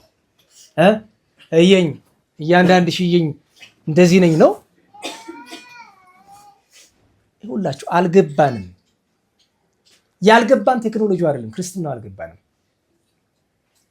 የመጀመሪያ አማራጭ መራቅ ነው። ሁለተኛ ቢያንስ የጉዳት መጠናቸው ዝቅ ያሉት ላይ በሂደት እንዲሁ በአንድ ጊዜም ባይሆን ወደዚያኛው መተላለፍ። ሶስተኛው ግን ቢያንስ አንድ እንደዚህ ያሉ ነገሮችን ስልክን ምሳሌ ያደረኩላችሁ እንጂ ስለ ስልክ አይደለም የምናወራው። እንደዚህ ያሉ ነገሮችን እንደሚጎዱን አውቀን አንደኛ መጸለይ፣ ሁለተኛ መጠንቀቅ፣ ሶስተኛ ለመራቅ የሚያስችለንን እቅድ ሀሳብ መንደፍ ነው። እነዚህን ነው የምሰጣችሁ ለማንኛው ነገር። ፌስቡክ በለው፣ ቲክቶክ በለው፣ ዩቲዩብ በለው፣ ቴሌግራም በለው፣ ዋትሳፕ በለው፣ ስልክ በለው፣ ቴሌቪዥን በለው፣ ራዲዮ በለው፣ የትኛውም ነገር አውሮፕላን በለው፣ እነዚህ ሁሉ ለእኛ ጥቅም የተሰሩ ነገሮች አይደሉም። የጠቀሙን መስሎናል። አባቶቻችን እንዴት ዋላችሁ? አባቶቻችን እኛ የነበረን ነገር ስላልነበራቸው ምንድን የጎደለባቸው? እስቲ እንደው በሞቴ እንደው አንድ ማስረጃ ስጡኝ እስቲ። ምንድን የጎደለባቸው? በዘመናቸው አውሮፕላን ስላልነበረ ምን ቀረባቸው?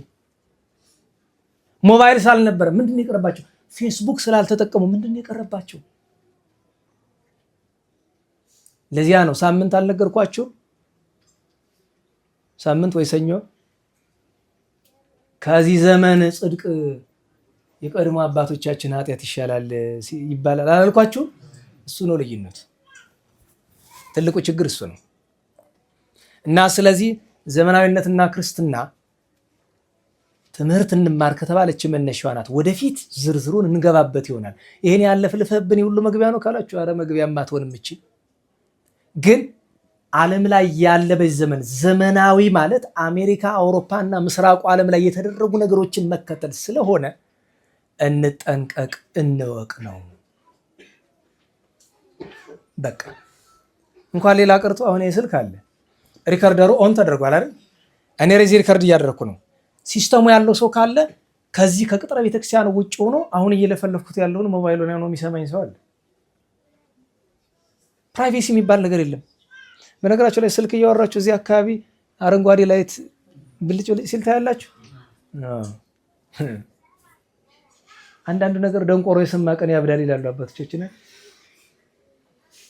የሆነ ሰውዬ አለ፣ ሰውዬ ነው እና ሰውዬው መናፍቅ ነው ብዬ ተናገርኩኝ። ሁሉ ሰው ንቆተው ስንት ዓመት በኋላ ቅርብ ጊዜ የሆነ ነገር ሲናገር አንዱ ዲያቆን ይሰማዋል። አራ ለካ ጴንጤ ነው እንዲው ሰው መስሎኝ እስካሁን ድረስ ምናምን አለበት። ደንቆሮ የሰማ ቀን ያብዳል ያሉ አባቶቻችን ለካ እውነታቸው። እኔ ነገር ይሄ መች ሰማኸኝ? መጀመሪያ ነገር ይኸውልህ የምናገርበት መንገድ ይጣፍጥም አይጣፍጥም፣ የምናገረው ነገር ግን ውስጡ ብትይዘው ይጠቅማል። አየህ ማቅረቢያ መንገዱ እንትን አለ አይደለም። አንዳንድ ሴት አለች በደንብ አድርጋ ትሰራና አቀራረቡን አትችልበትም። ችግር የለውም ወጡና እንጀራው ነው ዝም ብለህ እንደምንም ታቀርበው፣ ዙራም ታቀርበው፣ በጀርባ ታቀርበው፣ ብላ ራብ ከሚገል ብላ ምግብ ይጠቅማል። እንደዛ አድርገህ ቁጠረው። ደግሞ ስብከት የሚያሳምሩ ሰዎች አሉ በዘመን አይደል? በጣም በቃ ደስ ብሎ ምናምን። እሺ ይሁንልህ፣ ጥሩ ነው። እንግዲህ ዋናው ትልቁ ነገር ዘመናዊነት በቁማችን አስባችሁታል? ቀብሮናል እኮ የለንም። አረ ብዙ ይገርመኛል። በነገራችሁ ላይ ክርስትና ውስጥ የሆነ ነገር ለማድረግ ስትሞክሩ ይሳካላችኋል? ለምን ይመስላችኋል? እስኪ እንዲያው በደንብ አድርጌ እንደዚህ ልጾም ብለህ እስኪ ሞክረው። ለምን ይመስላል የማይሳካው? ልጾም ሞክረህ መጾም ማለት ይሄ ሰዓቱን መቆየት ከሆነ እሱ አይደለም። ጾም ሲባል ህዋሳትን መቆጣጠር ነው አይደለም? ህዋሳታችን እኮ መቆጣጠር አንችልም። ለምን? የሌላ ነገር ተገዢዎች ናቸው። እኛ በአይናችን እኮ አናዝም። በእጃችን እኮ እኛ ማዘዝ አቁመናል። በእግራችን እኮ እኛ ማዘዝ አቁመናል። ሌላ አካል ተቆጣጥሮናል። እኛ የኛ አልሆንም እኮ እንኳን የእግዚአብሔር አልኳቸው የኛ አልሆንም እኮ። ጸሎቴ አልሰማ አለ። እስቲ መጀመሪያ እናስብበት። እንደዚህ ሆነ እንደዛ ሆነ ቤተክርስቲያን እዚህ ሁሉ ነገር ውስጥ እንኳን ይቅርና አንዳንዱ ነገር ደግሞ ይሄን ካሜራ አጥፋ ከምል ይቅርብኛል ልናገረው። ተው አትድከም። እኔም እዚህም ሳጠፋ ያም ሳጠፋ ለምን ተናግሬው ለእኔም ቁስል ነው፣ ትርፍ የለው እና በእውነቱ ይህንን ሁሉ ያልኩበት ምክንያት ቤተክርስቲያን የሁሉ ነገር ስትሆን ድንግጣል ይገርመናል። በነገራችሁ ላይ ሞትን የለመድ ነው። እንዴት ነው የሰው ሞት ምንም የማይመስለን? እስቲ እንደው በሞት እንደው እስቲ እኔ ብቻ አለፍ እስቲ ምስክርነት ስጡኝ። አሁን በዚህ ሀገር ይህን የሚያክል ክርስቲያን ተገደለ ቢባል እንደነግጣለን? ንገሩኝ። ኧረ በሞቴ ንገሩኝ። እንዴት ባላችሁ ክርስቲያን ወንድሞቻችን ወይም ማንኛውም ሰው ሞተ ተገደለ ቢባል እንደነግጣለን? ለምን ይመስላችኋል? ሞትን እንዴት ነው የለመድ ነው? ማን ያስለመደን? ጥሩ አንድ ሰው ሞተ ሲባል ያስደነግጣል አይደል? ሰው ታመመ ሲባል እንኳን ያስደነግጣል። ምኑን ያስለመደን ይመስላችኋል? ነገ አንተ ሞት ያንቺ ሞት እኮ ለዜና የማይበቃ አታውቁትም? እሱ ለምን አንተ የሰው ሞት ለምደህ አንቺ ለምደሽ ምንም አይመስልም አይደለም? አንቺም ስትሞች አንተም ስትሞት እኔም ስሞት ምንም አይመስልም። በጊዜው ተራ ነገር ነው የሚሆነው። ሰብዕናችን ተሰርቋል። ሃይማኖታችን ብቻ አይደለም፣ ሃይማኖተኛነታችን ብቻ አይደለም፣ ክርስቶሳዊነታችን ብቻ አይደለም፣ ሰውነታችን ራሱ ተሰርቀናል። እኛ በእኛ እንዳናዙነናል። ስለዚህ የማጠቃለያው ባጭር ሰዓትም ስለሄደ ባጭር ማጠቃለያው ዘመናዊነት በዚህ ዘመን ትርጉሙ የክርስቶስ የመድኃኒታችን ጠላት መሆን ስለሆነ እኛም ሳናውቀው የሱ ተከታይና ተጠቂዎች ስለሆነ እስኪ እናስብበት። ጊዜ ይዛችሁ እስቲ ቁጭ ብላችሁ ሁለት ሶስቱ ናችሁ አውሩ፣ እናውራ። እስኪ ቁጭ ብላችሁ ተነጋገሩ። ምን ተጎዳ ምን ተጠቀምን በሉ እስቲ። የየትኛው ተጠቂንን ከየትኛው አምልጠናል የሚለውን ነገር እግዚአብሔር ይስጣችሁ።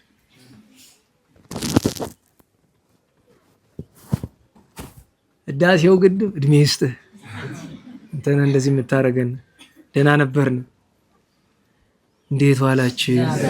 ያውም እኮ በዚህ ሁለት መስመር ኑሮ እንጂ አንድ መስመር ቢኖር እኮ ብርቅ ነው። በዚሁ ላይ ደግሞ በነገራችሁ ላይ የመብራት ኪራይ ታውቃላችሁ? ለአንድ ዋት 5 ብር ነው ምናምን ምን ከፈል አስባችሁታል?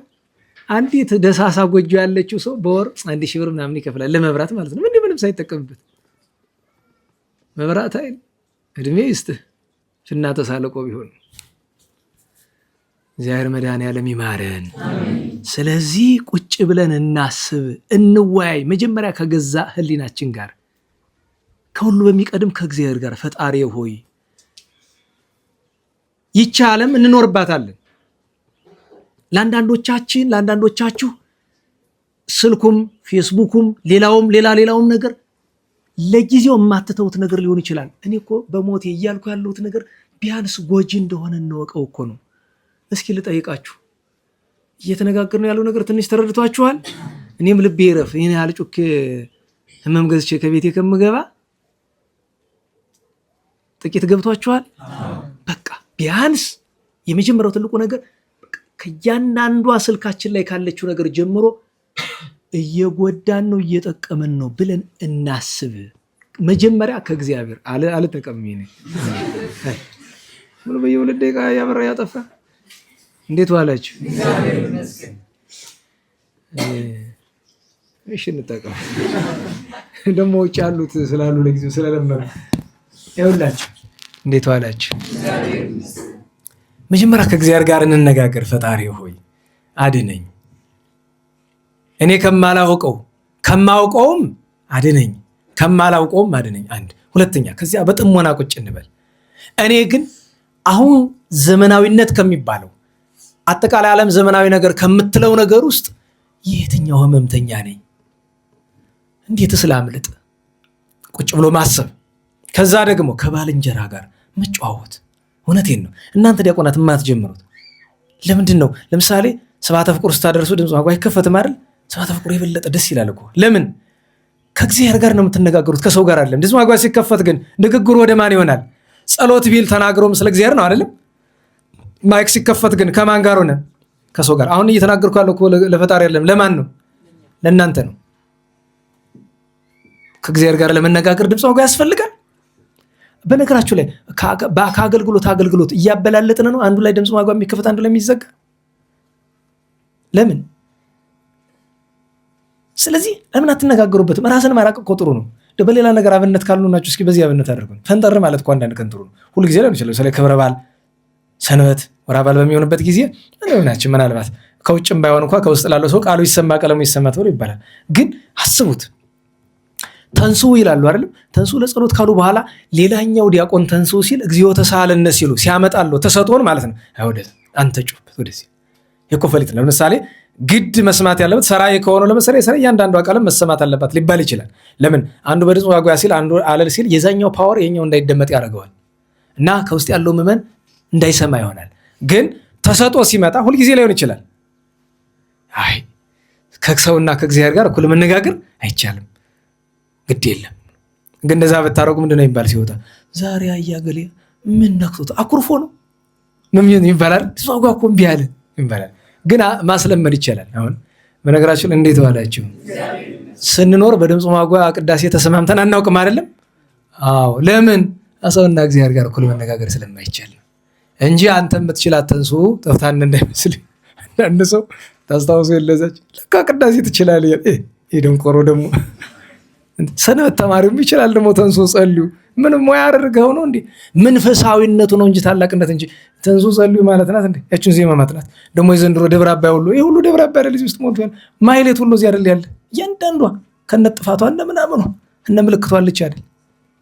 ስንፍና ካልሆነ በቀር እና በእውነቱ እንድናስብበት ያክል ነው። ቸሩ መድኃኔዓለም ይርዳን። ዛሬ 13 ነው። በ6 ተገናኝተን ነበረ። በ7 አባ በዱልማዎስ፣ አባ ለእስክንድሮስ፣ አባ ቴዎድሮስ፣ በ8 የጌታችን መድኃኒታችን ኢየሱስ ክርስቶስ ቤተ መቅደስ የገባበት 40ኛ ቀን መታሰቢያ በዓለ ስምዖን ነው። ቅዱስ ዮሴፍ አረጋዊ፣ ቅዱስ ኤልያስ ትሩፈ ምግባር፣ እናታችን ዓመተ ክርስቶስ እግዝእት፣ እናታችን ቅድስት ሐና ነቢይት፣ አባታችን እስትንፋሰ ክርስቶስ የደብረ አስጋጁ፣ በ9 አባታችን አባ በርሱማ ታላቁ ሊቅ ጻድቅ ገዳማዊ የሶርያ መነኮሳት አባት ሶርያዊ መርአዊ ስርግብ የተባለ በመንፈሳዊነት ያጌጠ ቅዱስ ጳውሎስ ሰማዕት ነው። የቅዱስ ሱሪያል የሊቀ መላእክት ወዳጅ ነው። በ10 ከ12 ሐዋርያት አንዱ ቅዱስ ያዕቆብ ወልደ እልፍዮስ በቀላውዲዮስ ንጉሥ ዘመን ሲሰብክ አይሁድ ጎትተው ወስደው በድንጋይ የወገሩት ከ12ቱ ቅዱሳን ሐዋርያት አንዱ ነው። ያን ቀን ከሰማዕታት አንዱ ንግስናን የናቀና በሰማዕትነት ግፍ ተቀብሎ ከሚስቱ ከታውክልያ ከልጁ ከአቦሊ ጋር የተሰዋ ቅዱስ ዮስጦስ ነው። ያን ቀን የዓለም ሁሉ መምህር የተባለ 18,000 ድርሰት የደረሰ በዓለም ታሪክ በጣም ብዙ ድርሰት ያለው ሊቅ ነው። በነገራችሁ ላይ የቅዱስ ቴዎፍሎስ እና የቅዱስ ቄርሎስ ስንክሳር ላይ ታችሁት ከሆነ አዝማደ ቄርሎስ ወቴዎድሮስ ይላል አይደለም? ነናላችሁ ከብራና ሲገለበት ተሳስቶ ነው እንጂ ቄርሎስና ቴዎድሮስ የሚባሉ ሊቃነ ጳጳሳት በአንድነት የነበሩበት ዘመን የለም። ቴዎድሮስ ያለ ማንን ነው? ቴዎፍሎስን ነው። ከብራናው ሲገለብጡት ቴዎፍሎስን ቴዎድሮስ ብሎታል። አቡነ አባታችን ቅዱስ ቴዎፍሎስ ሲያርፍ ፓትርያርክ ማን እናድርግ ሲሉ እንዲህ ኤስድሮስ አለ አይደለ? ጻድቅም ከሊቅም ሊቅ ብለው ሲሉት ኧረ ይሄኔ ነው መሸሽ ብሎ በረሃ ገባ። ቅዱስ ቄርሎስ ተሾመ። ቄርሎስ ደግሞ የበለጠ ተጠቀመ። ቅዱስ ቄርሎስ በወንበር አባ ኤስድሮስ በሀገረ ፈርማ በገዳም ሆኖ ቤተክርስቲያን ቀጥ አድርገው መርተዋታል። የሚገርማችሁ ደግሞ ቅርብ የስጋ ዘመዶች ናቸው ሶስቱም ቅዱሳን ሊቃውንት። አባ ፌሎ ዓመታዊ በዓሉ ነበር። በ11 አባ አውሎግ አንበሳዊ በአንበሳ ጀርባ ይቀመጥ የነበረ 90 ዓመት በበረሃ ተጋድሎ የኖረ አባት። አውሎጊን የእሱ መምህሩ ጻድቅ ነው። አባ በትራ እንዴት ዋላችሁ?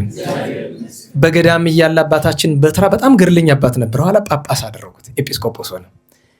ገድሉን እጥፍ ጨምሮ ሰውነቱ ደከመ እና ደቀ መዛሙርት ሊጠይቁት መጥተው አዩትን፣ አባታችን በበረሃ እያለ ያልነበረ ገድል ከተማ ስትገባን ጨመር ካሉት ልጆች ከዚያ እያለሁኝ ሰውነቴ በደዌ እንዳይጠቃ ፈራለሁ፣ በወድቅ የሚያነሳኝ ስለሌለ። ከዚያ አለመገባው ግን ፈተናውም ፈቃዱም ብዙ ነው፣ ሰውነቴን ልግዛት ብዬ ነው አለ። ሰው ወደ ተሻለ ስፍራ ሲሄድ ሰውነቱን መግራት ነው መግራት። ያ ግን መንፈሳዊነት ለሚገባው ነው። ሌላኛው አባታችን አባ በላትያኖስ ነው። አባ በላትያኖስ ማለት ከታላቁ ሊቅ ከቅዱስ አውሊዲስ በኋላ ከተሾሙ ቅዱሳን የሮሜ ሊቃነ ጳጳሳት ሰማዕታት አንዱ ቅዱስ ይህ አባት ነው በላትያኖስ። በ12 ቅዱስ ሚካኤል ቅዱስ ሶምሶንን የረዳበት ይታሰባል። እናታችን ቅዱስ ዶርቃስ ግብረ ሐዋርያት ምዕራፍ 9 ላይ ጣቢታ፣ በነገራችሁ ላይ ጣቢታም ስሙ አይደለም ዶርቃስም ስሙ አይደለም፣ ሁለቱም ጣቢታ ቅዱስ ጴጥሮስ ነው። ተንሥኢ ጣቢታ ብሎ ሲል ጣቢታ ወደ ግዕዝ ወለቴ፣ ወደ አማርኛ ልጄ ሆይ ወለቴ ሲላት ተንሥኢ ጣቢታ አለ። ከዚያ ደግሞ ሐዋርያትና ቅዱሳት አንስት ምን አሏት? ዶርቃስ ዘትርጓሜው ምን አለ? ወይጠል። ወይጠል ምንድን ነው? ፌቆ ታውቃላችሁ ነው? በእናንተ አማርኛ ጥንቸል እንባባል፣ የዚያ ዝርያ ናት ይባላል። ፈጣናለች። እዚህ ታይ ሲባል በጣም አገልጋይ ነበረች። በቃ ሞታባቸው ነበራል። ሞታ ወደ ማላኩ ወደ ቅዱስ ጴጥሮስ አይደል ና ቶሎ አሉት። መጣ። ምንድነው? ምን ይላል? ሽማግሎቹ እነዚያ በሐዋርያት ዘመን የነበሩ እናቶች የሰፋችላቸውን ኩታ እያሳዩ እየውስቲ ይሄን ሰፍታ ያለበሰችን ሙታብን አስነሳልን ነው። እውነቴን ነው። ብትሞቱ እንኳን የሚያስነሳ የሚያለቅስላችሁ አታገኙ። አንዲት ነገር ሰፍታችሁ ሳታለብሱን ያዋረጀን። አሁን ይሰማ ደግሞ ጅላጅል ይኸው ኩታ ፈልጎ ኩታ 400 ኩታ ይኖራል። ኩታ አተን ይመስላል። አልብሱ ሰፍታችሁ። ለካህናት ለነፍስ አባቶቻችሁ አልብሷቸው። ትዳር ያላችሁ ለባላችሁ አልብሱ። ካልሆነ ለወላጅ አባት ለወላጅ እናት ሰፍታችሁ አልብሱ። እውነቴን ነው። ኋላ እኮ እንዴ ማስነሳቱ ይቅር ማልቀሻ ይሆናል እኮ። ቀድሞ ዘመን የተሰፋው ኩታ ተይዞ አይደል ያው ሙያዋን እዩላት የተባለ ነው የሚለቀስ። ያስፈልጋል። እንደዚህ አድርገው ሄዶ ጸሎት አድርሶ ተንሥኢ ጣቢታ ተነሽ ልጄ አላት። አፈፍላ ተነሳች ቅድስት ዶርቃስ። ያን ቀን ታላቁ ቅዱስ አባ ገላስዮስ ገድለኛው አባት ሙታንን የሚያስነሳው መጽሐፉ ተሰርቆበት የተሰረቀውን መጽሐፍ በእጁ እያየው አንተ ምን አመጣው የኔን መጽሐፍ አላለው። እያየስም ታግሶ ኋላ ግን አድኖታል። ያን ሌባውን ለንስሐ አብቅቶታል። ሌላኛው አባታችን ሰርጸ ጴጥሮስ ናቸው። አባይ ሲደነፋባቸው ጊዜ ዝም በለው ማይበሉን ወአርመመ ማይበል ወተፈሱ እስመ አይረፉ ወመርሆሙ ሀበ መርሶ ውስተ መርሶ አበ ፈቀዱ ይላል ዳዊት መዝሙር 106 ላይ። አባይን ከሐይቅ ከደብረ ሊባኖስና ከሐይቅ ሲመጡ አዩት እየተደፈሰ ጸጥ በል አሉ። ጸጥ አለ። አስፋቸውን ጣል አድርገው አልፈው ሄዱ። ምን አላችሁ? በእድሜ ዘመኔ ከሚገርሙኝ ነገሮች መካከል አንደኛው የድሮ አንድ ሰው አግኝቼ ነበርና ድሮ ገና ከ20 ዓመት በፊት በጣም በክርስትናው ጠንካራ ነበርና ጥንካሬውን አያያዙን ስላላወቀበት ወደ ውዳሴ ከንቱ ገባን። ውዳሴ ከንቱ ከትዕቢት አደረሰውና ስለራሱ የማይሆን ነገር ማውራት ጀመረ እና አንድ ቀን መጥቶ እኔ ጣና ላይ ባጽፌ ሄዳለሁ አለኝ። ቀልድ ምናምን እንዳይመስላችሁ በቁም ነገር ከቃል እግዚአብሔር መካከል ነው። ከዚህም እና ብቃት ማድረግ ደርሻለሁ እና አጽፌን ጣና ላይ ጣል አድርጌ ነው እምሄድ ብሏለኝና በነገራችሁ ላይ የሰውን ነገር ስለማላክ ደንግጬ ዝም አልኩኝ። ነውም አይደለም አላልኩትም፣ ግን ጓደኛዬ ነው የማውቀው ሰው ነው ቅርብ ሰው ነው እና እኔ ሳላቅ ማለት እንኳን እንደዛ ማድረግ ኋላ እየቆየ የማይሌ ነገር የለም። ዘንዶ ወጦ ተፋኝ።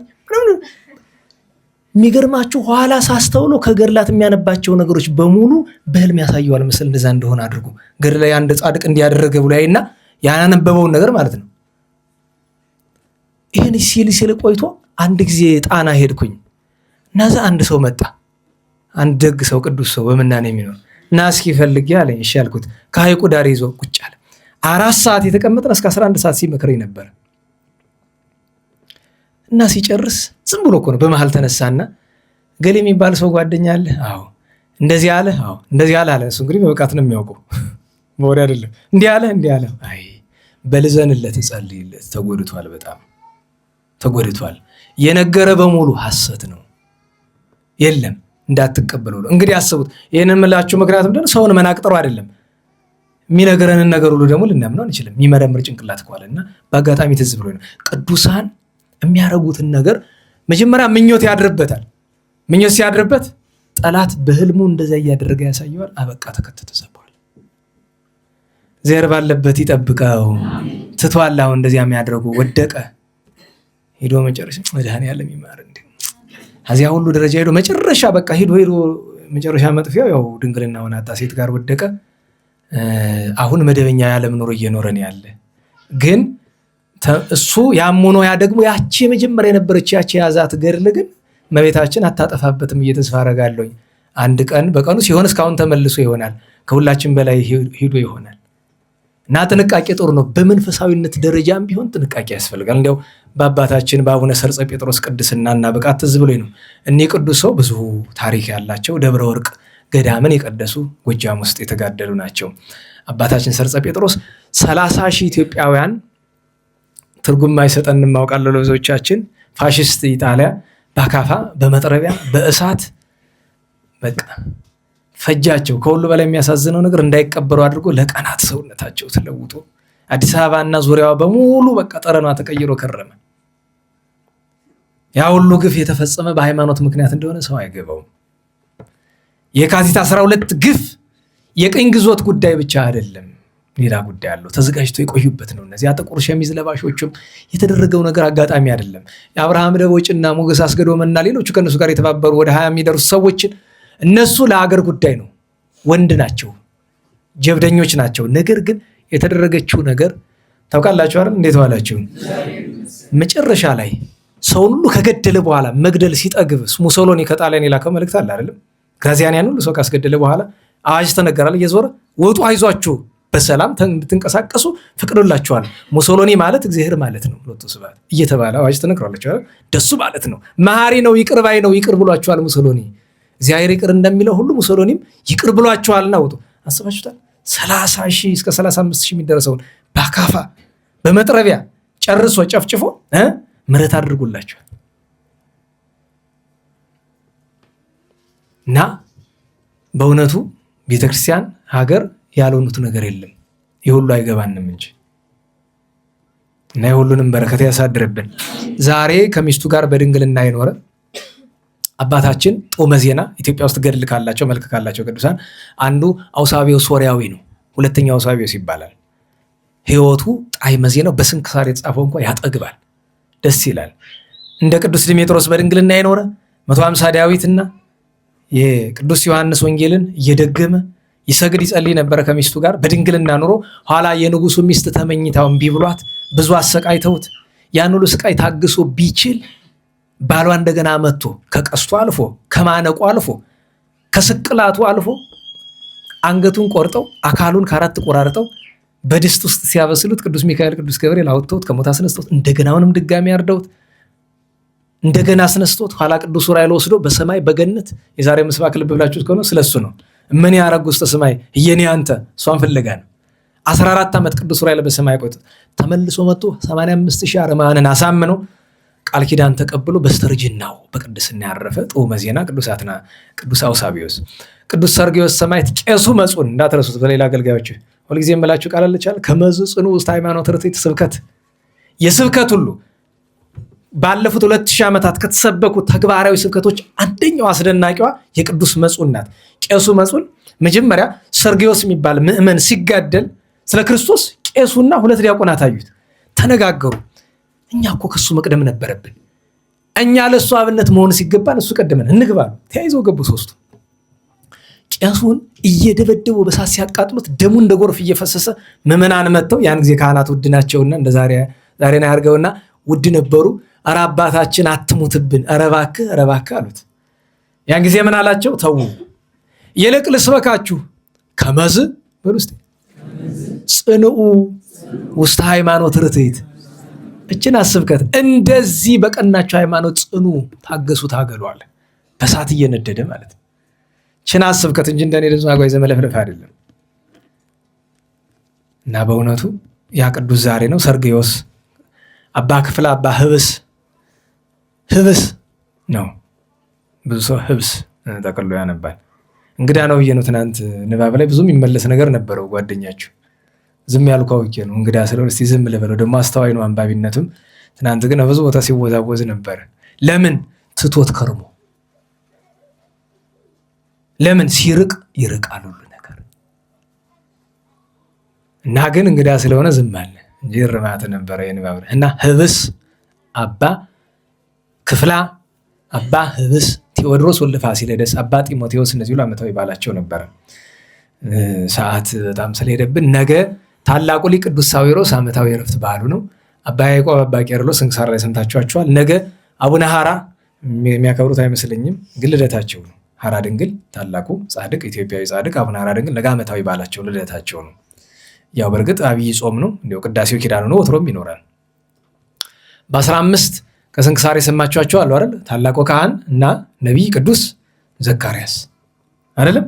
አልሰማችሁም? ሁለተኛ ታላቁ አባ በፍኑትዮስ፣ ሶስተኛ 40 ሐራ ሰማይ ቅዳሴ ቤታቸው ነው፣ ቅዱስ ባስልዮስን የቀደሰላቸው። ከስንክሳር ከሌሉት ደግሞ አንደኛ እናታችን ቅድስት መሪና ሰማዕቷ ልደቷ ነው። ሁለተኛ እናታችን ቅድስት ፍቅርተ ክርስቶስ እማሙዝ ዓመታዊ በዓሏ ሰማዕትነቷ ነው። በ29 የምናከብረው እንደገና ከሞት ተነስታ ብዙ ዘመን ተጋድላ በጽድቅ ያረፈችበትን ነው። ሰማዕትነቷ የዚያ ነው። ዘራ ክርስቶስና ፍቅርተ ክርስቶስ የተሰዉ የካቲት 15 ቀን ነው። በ16 ምን እነግራችኋለሁ? የእመቤታችን የድንግል ማርያም ዓመታዊ የቃል ኪዳን በዓሏ ነው። ደብራችንም ኪዳነ ምሕረት ናት፣ እናከብራለን። ሁልጊዜ ላይ እነግራችኋለሁ። ዝግጅት እየተደረገ ነው አይደለም? ነው አይደለም? አዎ።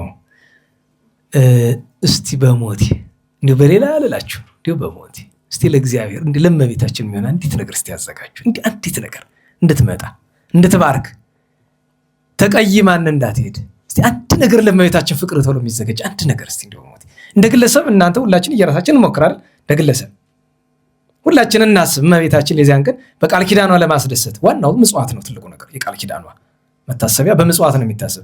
ግን እስኪ እንደ ቤተ ክርስቲያን እንዲህ አንዲት ነገር እስቲ እንደዚህ እንዲያወሩ እስቲ አይቀበሉም አውቃለሁ፣ ግን እስቲ ይሞከር አንዲት ነገር እስቲ ለእመቤታችን ለእግዚአብሔር ተብሎ ግቢ ተጸዳ ይባላል። እኔ ግራ ነው የሚገባኝ። ለምንድን ነው የሚጸዳ ግቢ?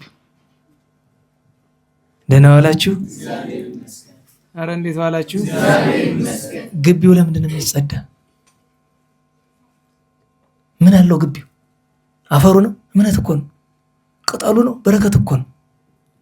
ሰብስበ ያንን የምታጨሰው ምንድን ነው ዓላማው? ግራ ይገባኛል።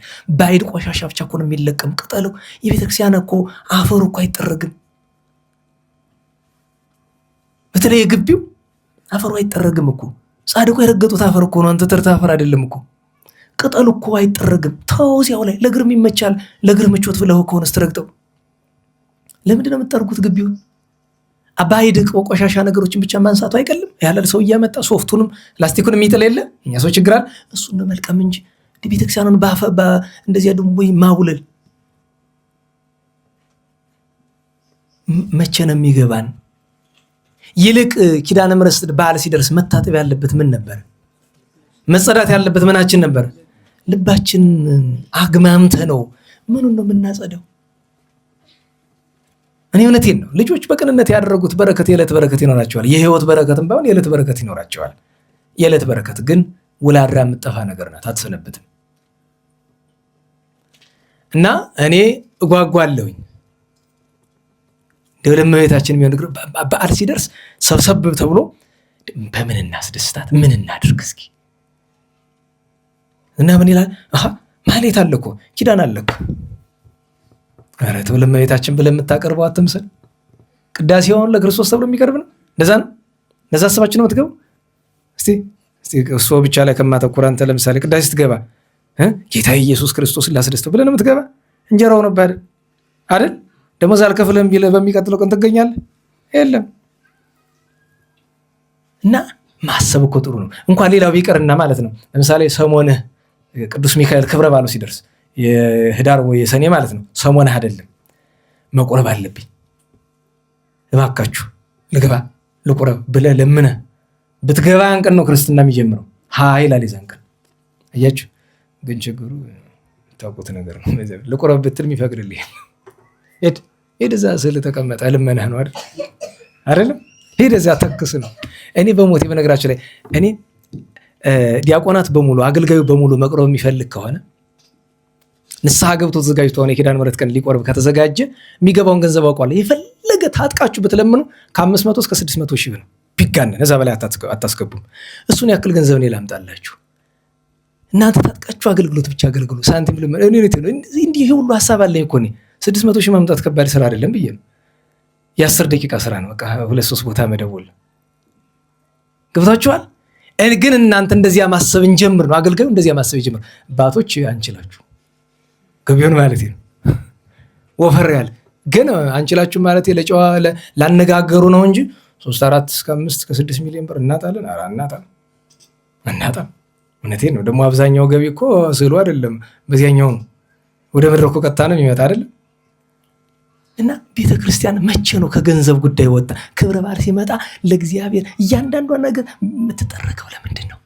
ሰው ደስ እንዲለው፣ ደስ ካለውስ እንዲሰጥ። ሌላ ምን ዓላማ አለው? በነገራችሁ ላይ ሰውን ይደክመዋልና ዋርካው ድረስ ሂደን እናቁርበው ይባላል። ግን ከዋርካው ግን ሳንቲም የሚሰጥበት ነገር ታስቀምጠለታል። አስባችሁታል? ለሱ ማሰብ ነው። ቤተክርስቲያን እንዳይመጣ እንቅፋት መሆን እኮ ነው። ለምን ዋርካው ላይ እናስቀምጥለታለን? እዚያው ጥሎ እንዲመለስ ነው።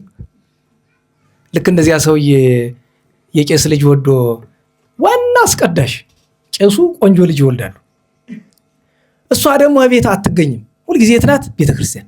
እግዚአብሔር ይስጣትና እሷን ማያ ብቸኛው ነገር ስለሆነ በቃ አጣፍቶ ኪዳን ያደርሳል፣ ያስቀድሳል። ግን እኮ ወደ እግዚአብሔር አለ ልክ እንደኛው ማለት ነው። ደሞዙ ብለን ቤተክርስቲያን እንደምንውለው ማለት ነው። እሱ ደግሞ ለሴቲቱ ብሎ ከዚያ አንድ ቀን ከመንገድ ላይ እሱ አርፍዶ እነሱ አገልግሎታቸውን ጨርሰው ሲመጡ መንገድ ያገኛቸው እጥፍ አድርጎ ትከሻው አድርጎ ክትውን ተመልሷል።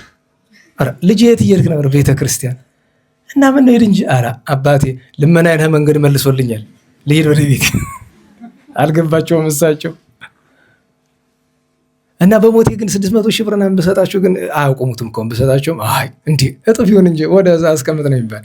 ደግሞ ይህንን ወሬ ወስዶ አሁን ሰሞኑን እንዲህ ያለ እኮ እንዲያስባል ነው መከረ እኔ እኮ ሌላ አይደለም ይሄን ተናግሬ የምንጠቀማለሁኝ እንድንድን ነው እኮ ከእግዚአብሔር እንድንታረቅ ነው። በዓላት ሲደርሱ ለእግዚአብሔር ለአምላካችን ለድንግል ለእመቤታችን ለቅዱሳን ብለን የምናዘጋጀው ነገር ቢኖር እንዴት ጥሩ ነበረ። ለምን ብትሉ ደጎቹ በመጡ ጊዜ በክብረ በዓል ከፍቷቸው፣ ለምን ይከፋቸዋል? ቅዱሳኑ ሲከፋቸው ስለሚሆን እነሱም ከፍቷቸው ይሄዳሉ። አላብዛው። ለሁሉም በዓሉን የሰላም የቸር ያድርግልን። ያን ቀን ቅዱስ ሀርቤ ኢትዮጵያዊ ንጉሥ፣ ቅዱስ በኃይለ መስቀል የቅዱስ ናኩቶ ለአብ ልጅ፣ እናታችን ቅድስት ኤልሳቤጥ ዓመታዊ ዕረፍታቸው በዓላቸው ነው። በ17 ነቢዩ ቅዱስ ሙሴ ሊቀ ነቢያት ሙሴ ዕረፍቱ ይታሰባል። ቅዱስ ሚናስም አለ። በ18 ያዕቆብ ወልደ ዮሴፍ አረጋዊ ከ72 አርድእት አንዱ የኢየሩሳሌሙ ዓመታዊ የዕረፍት መታሰቢያው ነው።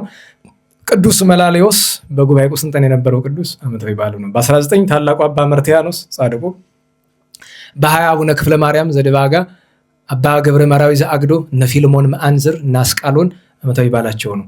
በ21 ነው ዛሬ ሳምንት 20 ነው። እሺ እስከሱ ድረስ ይሁን። እግዚአብሔር አምላካችን የሰማነውን በዝለ ልቦናችን ይሳልልን ያሳድርልን። ሀገራችን ቤተክርስቲያንን ይጠብቅልን። የተነጋገርነው ነገር ሁለቱንም ይሄኛው የመጨረሻው ለእናንተ አይደለም ለአገልጋዮቹ ነው። ነገ ከነገ ወዲያ የምንጠቀምበት ከሆነ ነው የመጨረሻ ስለ ክብረ በዓሉ የተነጋገርነው። ለእኛ ግን ርዕሳችን ዘመናዊነት እና ክርስትና ነውና የተነጋገርነውን ነገር እንዳትረሱ አደራ ልንላችሁ እንወዳለን። ለምስጋና እንነሳ።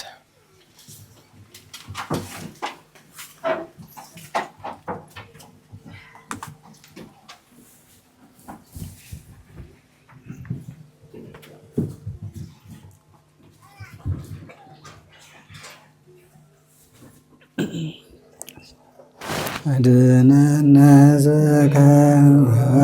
ዘከወርከነ ርስተከ ሀበነ ኃይለ ወመዊዓ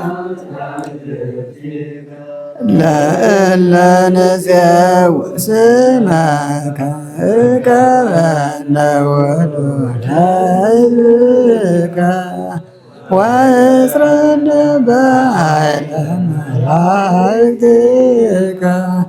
ወኅጥረ በኩሉ ጊዜ በኩሉ ሰዓት በኃይለ መስቀልከ ነድኅነ ወዘመስቀልከ ቤዛነ በእንተ አብርሃም በቆረከ ወበእንተ ይስሐቅ ኩልከ ወበእንተ እስራኤል ቅዱስከ ተዘከረ እግዚኦ ኪዳነከ ፍጡነ በአምሳልከ መዓርጌያነ ዘፈጠርከ ሠራየ ኃጢአተ ሕዝብከ ወመሃር ተግባረከ እግዚኦ ታጥብአነ አሰለከ በእንተ ማርያም ወላዲትከ ወበእንተ ዮሐንስ መጥምቅከ ወበእንተ ኩሎሙ ቅዱሳኒከ ረድአነ ወትረፈ ኃይለ መስቀልከ ይታስተብረነ እግዚኦ በቅድሜከ እግዝእትነ ነጽሪ አብየነ ጸለይለነ ለደቂቅኪ ወአድኅነነ ኩሎ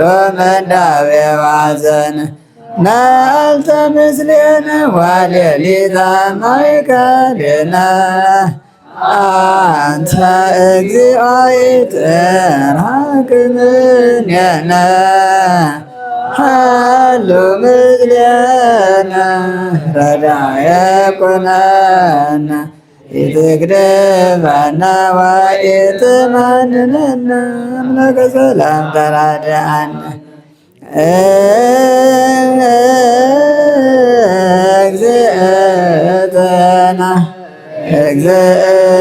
እግዝእትነ ነጽሪ አብየነ ሰላመ ወልድኪ ያሃሉ ምስሌነ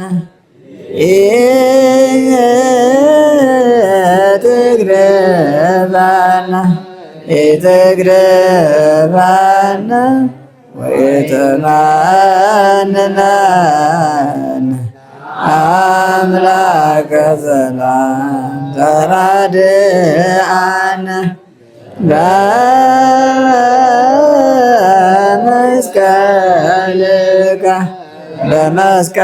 በመስቀልከ ባርከነ መርቆሬዎስ አበኩልና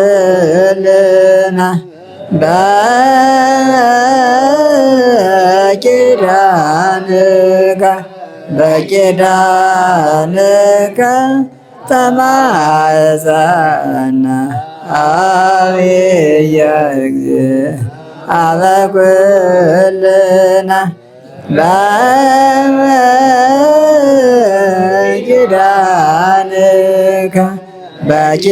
በኪዳንከ ተማፀነ ዕፀ መስቀል ሞገሰ ኩልና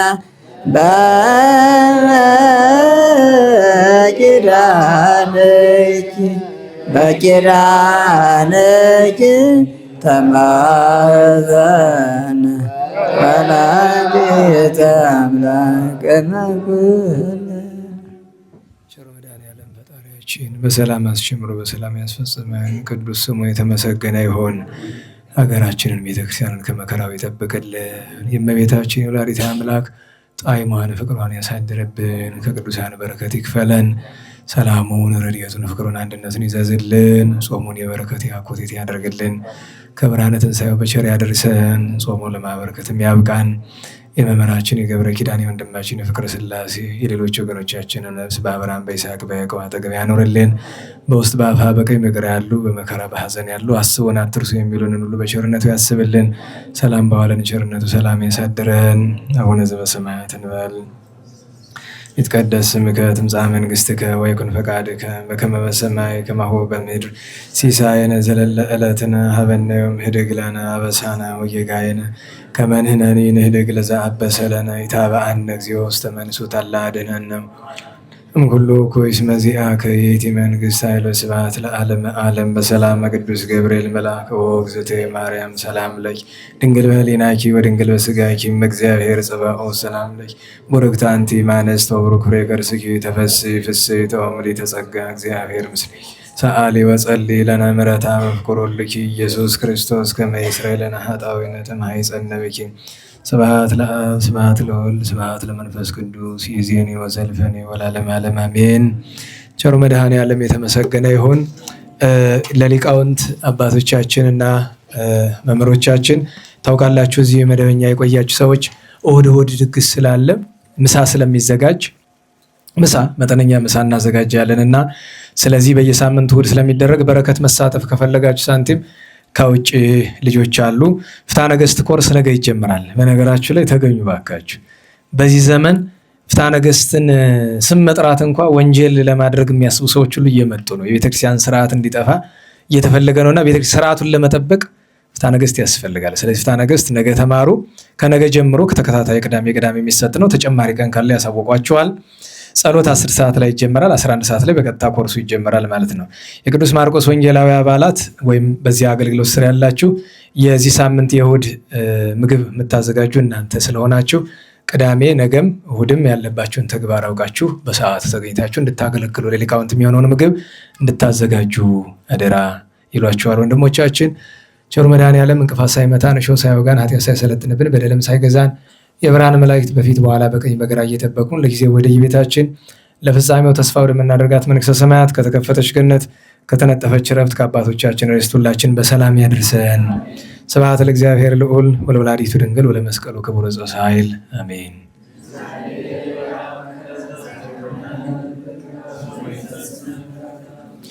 አሜን። ሰላም ያሳድረን።